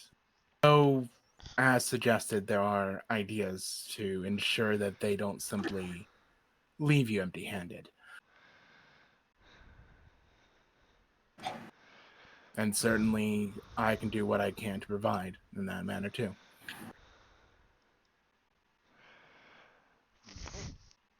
Your decision is not without, or rather, your options are not without merit if they have indeed been as negligent as as we've established.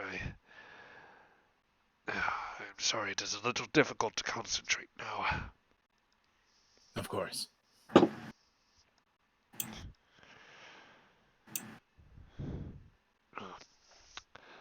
But I do think, however, that with this evidence here, if we can at least demonstrate their negligence, then if you are willing to present a front with us, then we may be able to secure the necessary concessions to make our way out here. As this happens, your communicator chirps, Captain. Excuse me a moment. Yes? Aegis to Captain Sharp. This is she. Hello, Captain. I'm a little bit arrested now.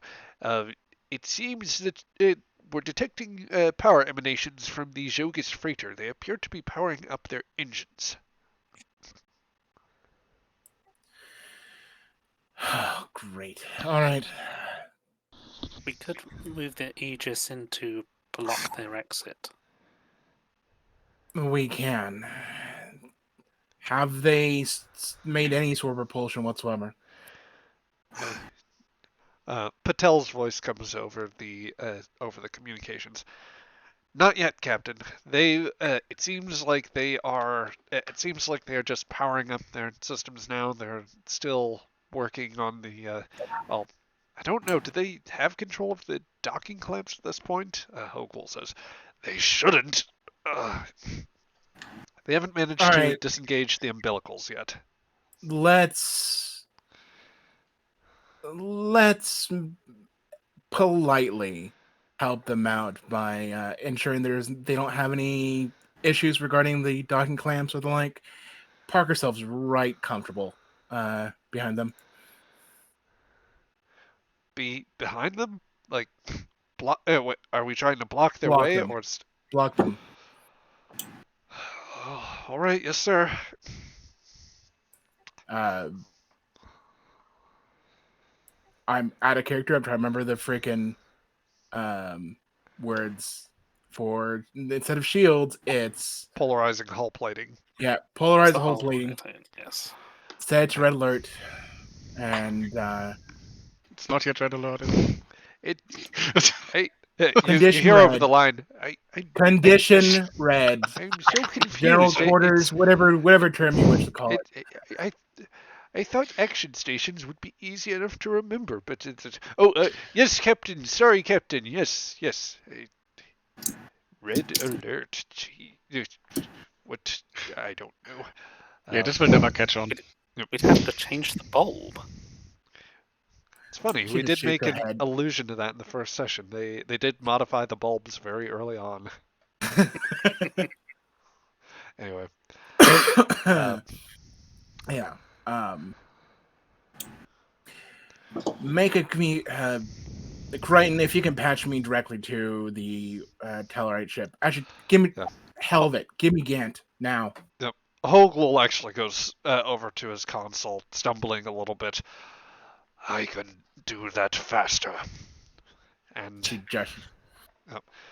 within a few moments, on the visual display in Gant's operating area, the face of Chieftain Hogl's operating area, Administrator Gant, shows up on the view screen.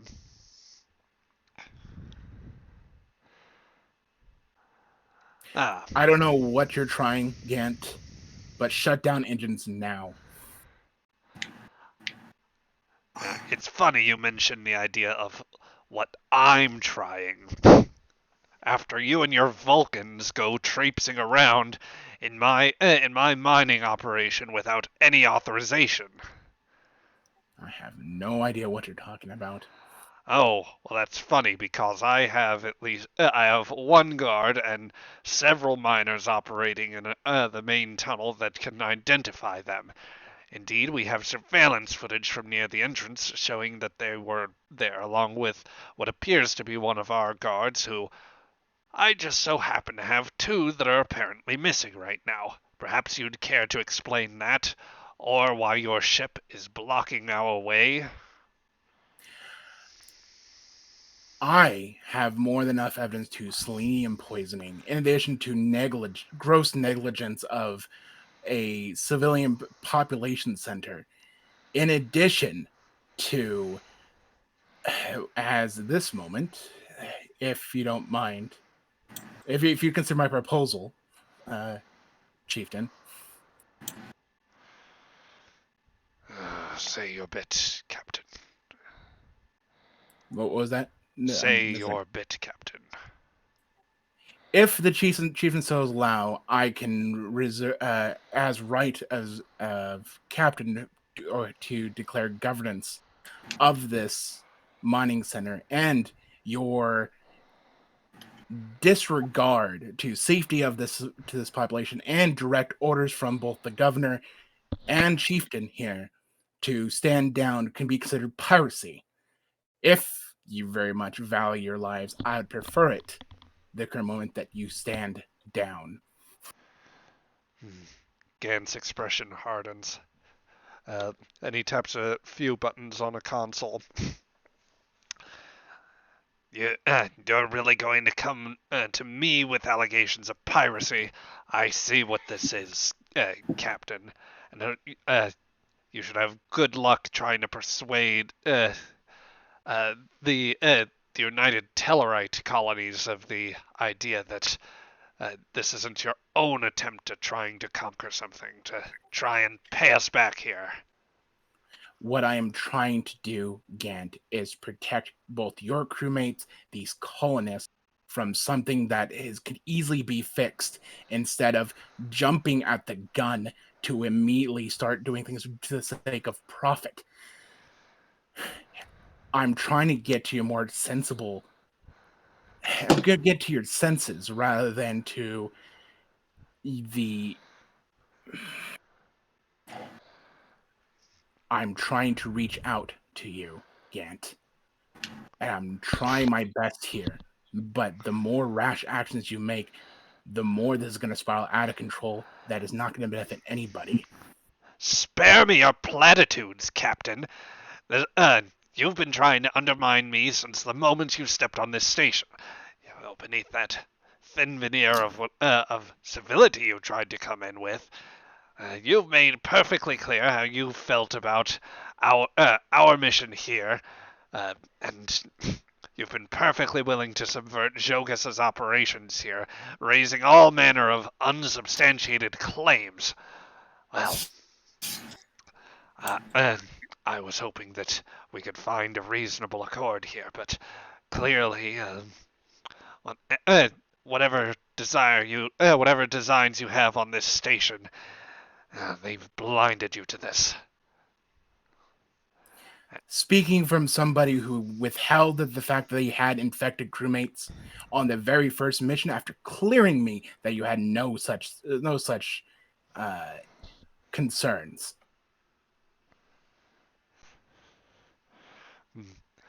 He's silent for a moment. Gant, I am more than fine for you to get as much money as you desire.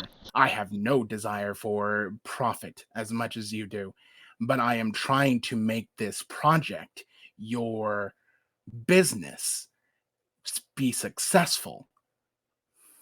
Not simply for the short-term cash, short-term latinum that you could have right now, but for the long term, for both you, your workers, your families. Be reasonable, Gant, please. I do not want to do any of this. I want to help you and the Noskins here. He's momentarily puzzled at the reference to Latinum, but shakes out of it fairly quickly. Says, "My business is going plenty fine here. And with the dilithium that we have, if we could just get it to market, we'd be set for years and be able to properly help this operation. But you've all stood in the way. You want to. You're saying that you want to help the Nausicaans. Well, you're the greatest obstacle to it at this point. And I was hoping that we could get this done with minimal fuss and minimal involvement. You know, set aside these other issues as fourth quarter problems, but you're not giving me much other choice." The comm You line from keep putting- the communicator chirps again. "Captain, this is Aegis. The freighter appears to be launching an escape pod that's firing up impulse engines. They're trying to bypass us." Just an escape pod.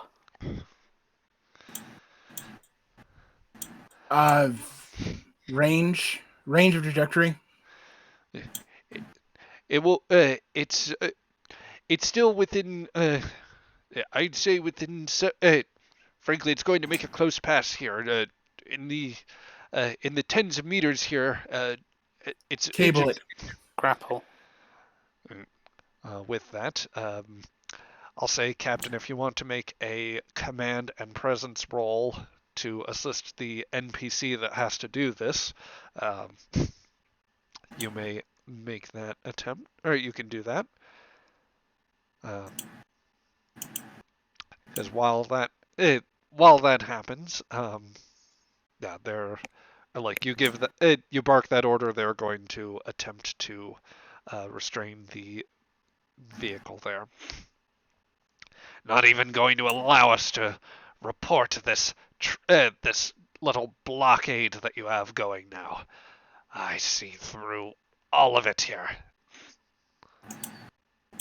What was the roll again?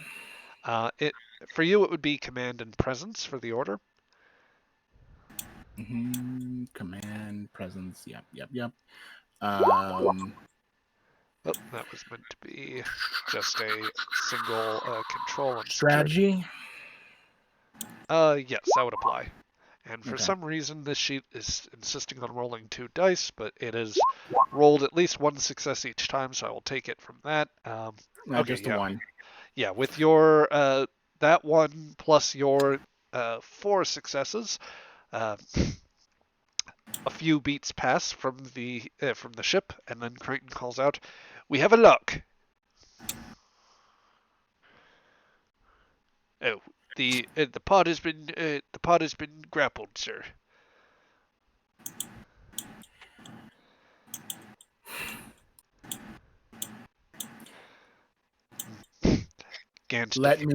Let me take care of your sick members. Let me take care of the problems that have arisen that you've decided to push to next quarter, and then both you and Hogel can decide whatever you like.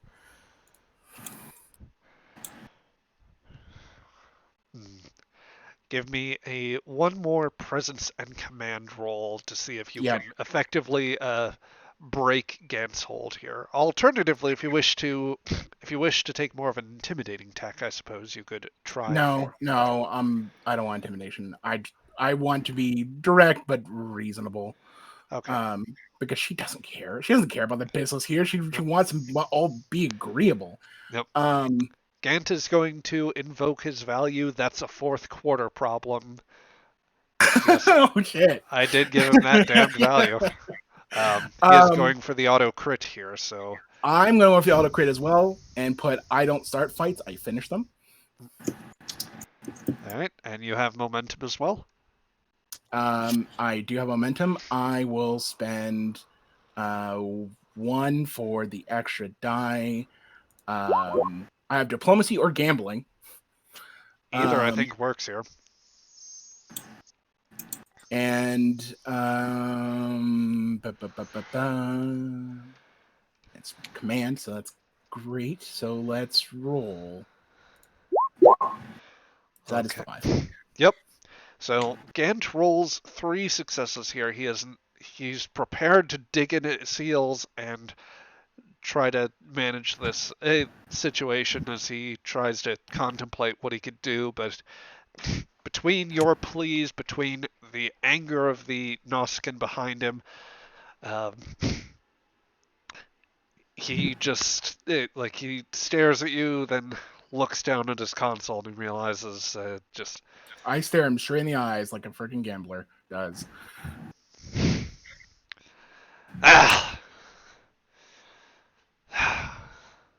Very well. She slowly relaxes shoulders and gives a small smile. Thank you. So, with that, we are going to cut to a few hours ahead. Now,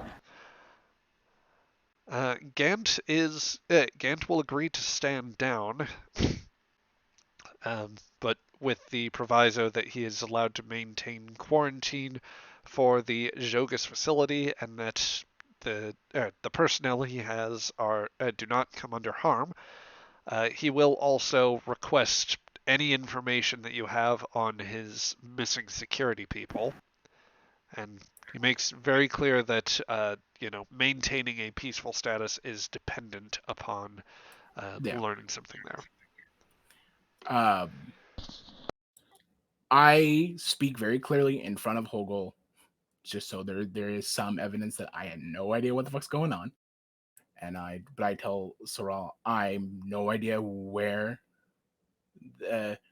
I'm certainly cannot blame you, Soral, for any of this. But given your previous experience when it comes to such security issues, where exactly would one put such individuals, do you think?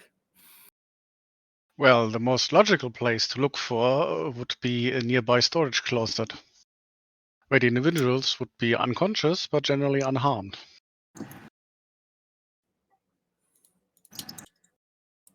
She'll have Hogel or whoever else go looking for it, 'cause she can't touch them. Yep. That'd be, yeah. Yep.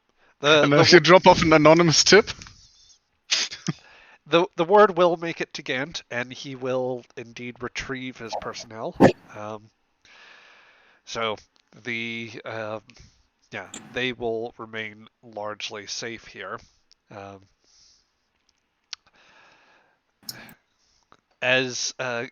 Let's see. I do need to make one more roll for Hogel to come to a decision here. I did pretty good success last time for this, so it does influence his opinion here.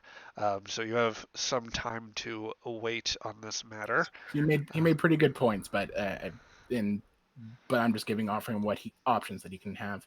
Yep.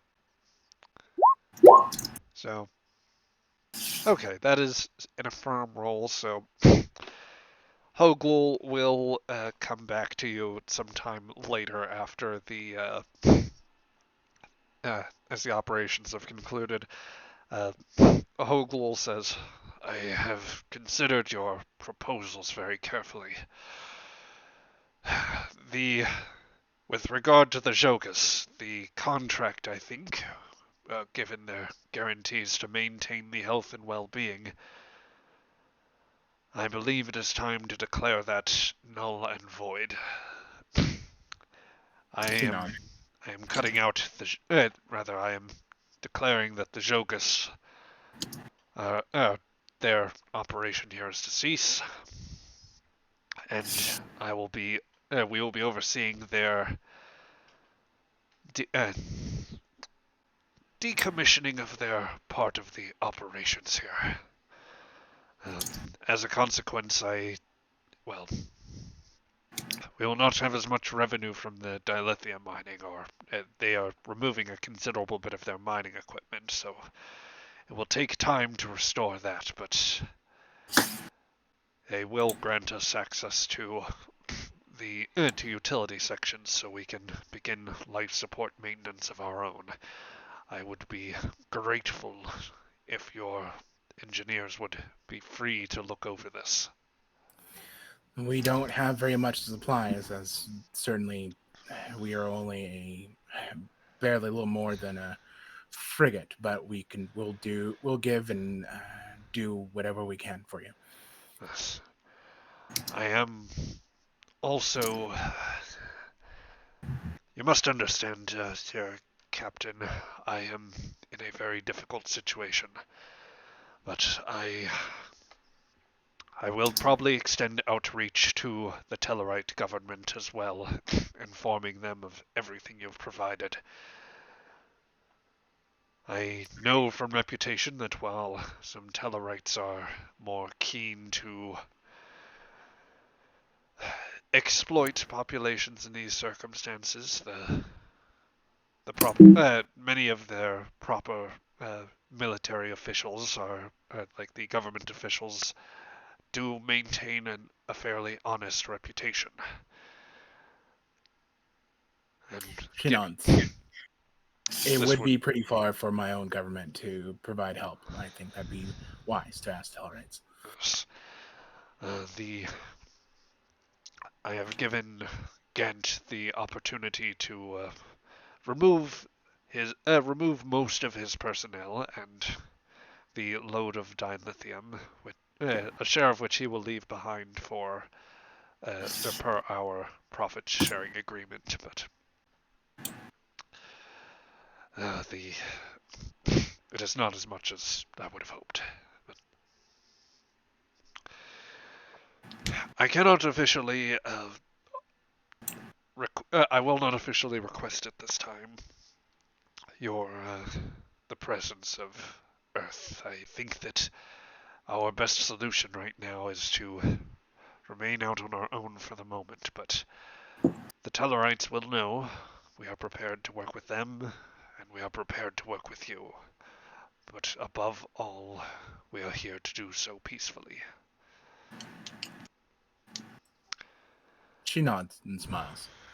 That being said, you have provided us help, so if you require any sort of aid, or if you wish to discuss any contracts amongst my people, there are, in spite of my desires, there are some who are not yet ready to necessarily give up the fight completely. If you have need of those discussions, there may be some prepared to offer their services.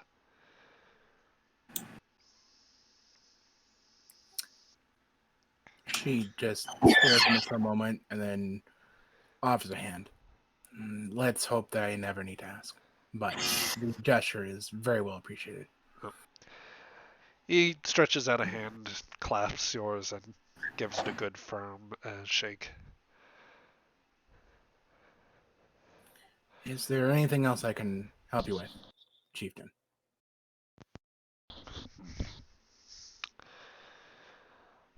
You have already done more than I would have expected. You have my thanks out here. She nods. And if you excuse me, Chieftain, there's a lot of things we need to take care of before I leave. Yep. And while some of this will have to be like labeled as off time since we are just finishing up here, I did want to allow for a couple other scenes. I'll ask around if people wanted anything in particular, but I did want to offer. First, Dr. Lambeth, did you want a closing scene with Mecklin?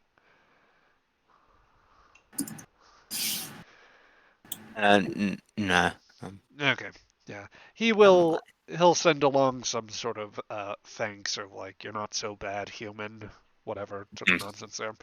I guess the other scene I have to offer here would be one for Brian with Cardine.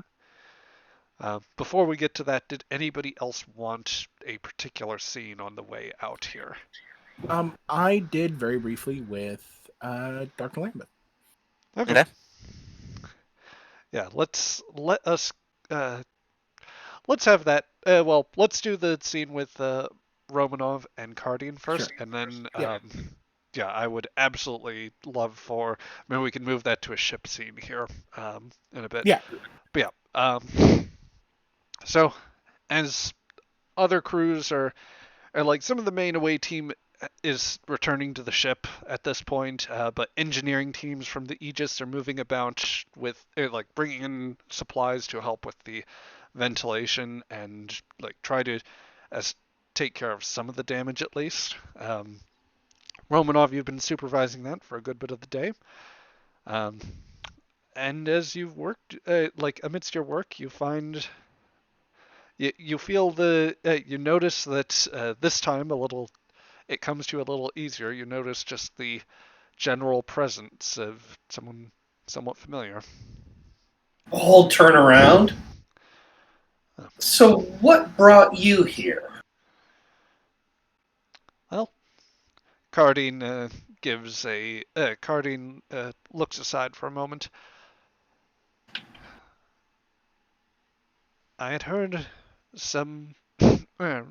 I had heard from some that this port may be was a unique place in the galaxy. It was one where this group of Nausicaans was seeking to cultivate a new, different, more peaceful way of life. In part, I wanted to simply see what was out here and if there was any service of which I could provide. But by the time I arrived, I discovered that there was something more concerning at work. These the behavior of the Zhogas here has been, of the Tellarites with the Zhogas Corporation has been deeply troubling, and I felt I had an obligation to assist. Fair enough. I guess you know about Vulcan has they pulled one of your visas apparently. That was some time ago, yes. The High Command does not appreciate the.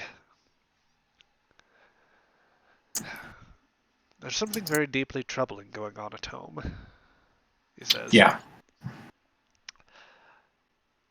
I have had some sense for some time now that something is not quite right. There is an uncertainty to the logic which governs the decisions being made there, and indeed a general discomfort, disquiet within Vulcan society, one that makes our truest adherence to the teachings that those of Sirach and others have left behind. It does not sit well. Yes. Well, I've seen that from the Starfleet side of things. You know, based on the decisions the Vulcan Directorate has been making. Indeed. Alpha Centauri was a most disturbing move, and I am sorry for the loss of your home, but we can only do what we can only operate and as best we can to remedy the ills of this universe. That's right. Good where we can. No, definitely. Well, I'm glad you're still out doing it. Hopefully we get a chance to, once all this work is done, I assume you want to check on my training.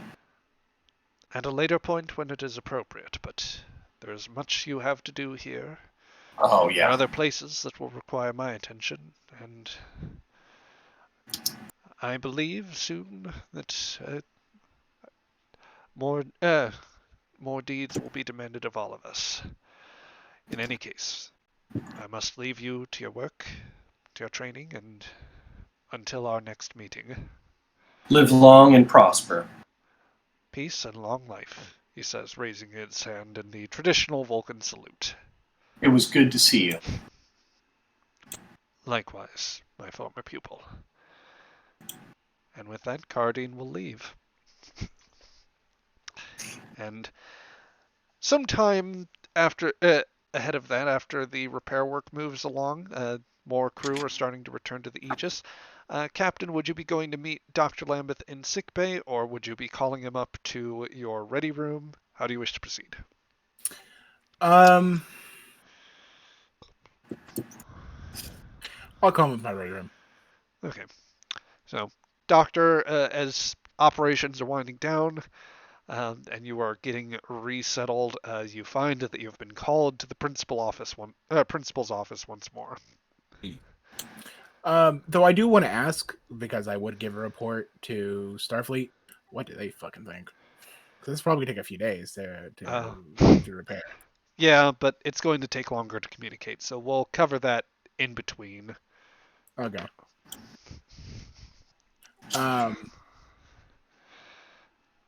Yeah, she would finish her report then. Yep. So you're putting some finishing touches on that report when the door chimes to the ready room. Come in. He'll come in. Hello, Captain. You asked to see me? Have a seat. All right. Would you like anything to drink? No, I'm good. Thanks. I just wanted to apologize for my statements a few weeks back. Sorry, I'm. You're gonna have to remind me, and it's not because I just want to hear you apologize more. Just like gives like a mirthful sort of smile. When I disciplined you for taking such steps on Terra Nova. Really, you're okay. I'm curious what's made you change your mind on that.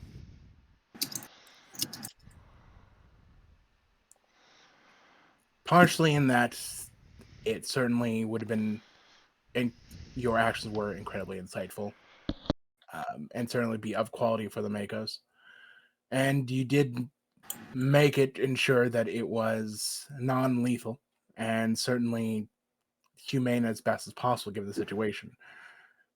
I was still incredibly stressed given the situation on top of other things, and I unfortunately took it upon you, and I am apologizing for that. You seem to be that situation, in addition to evidence from this incident in particular, proves that you've been more than capable of a doctor, and certainly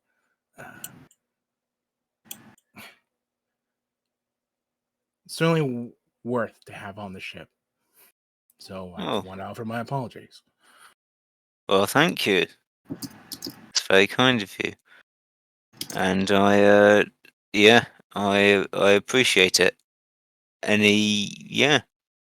Say any more comment? I mean, I didn't. I'll be honest, I wasn't expecting this from you when I came in.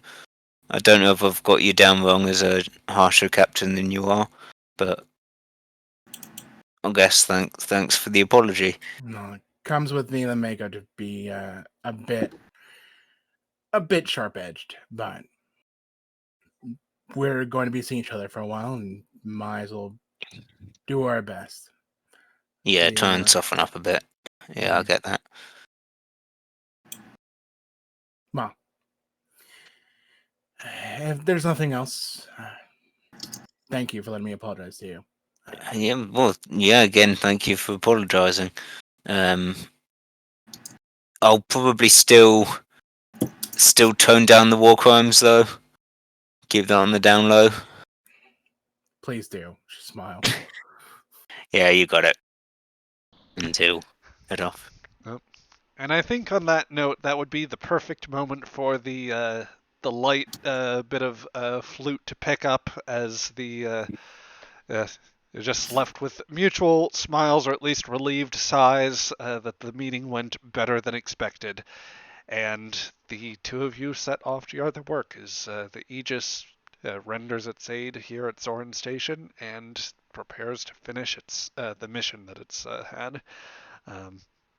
So with that, with the Aegis secure, with the station tended to, and with that, of course, the freighter, the Caravel being the one that you were here to initially help, cleared to leave, you are now all set to head on off. So I think that is where we are going to call today's session. So Nice. yeah, thank you everybody for stopping in.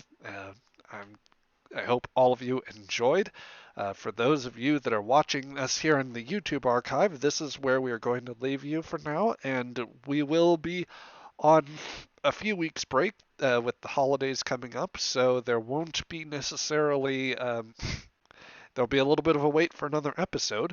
If you want to catch us live, however, we might have other things that we would be doing. I would say check the social media links in the description of this video, and that will give you some idea of what's going on. But we'll keep you up to date on that. So this is where we sign off. This has been your GM of the Great Barrier. Have a good day.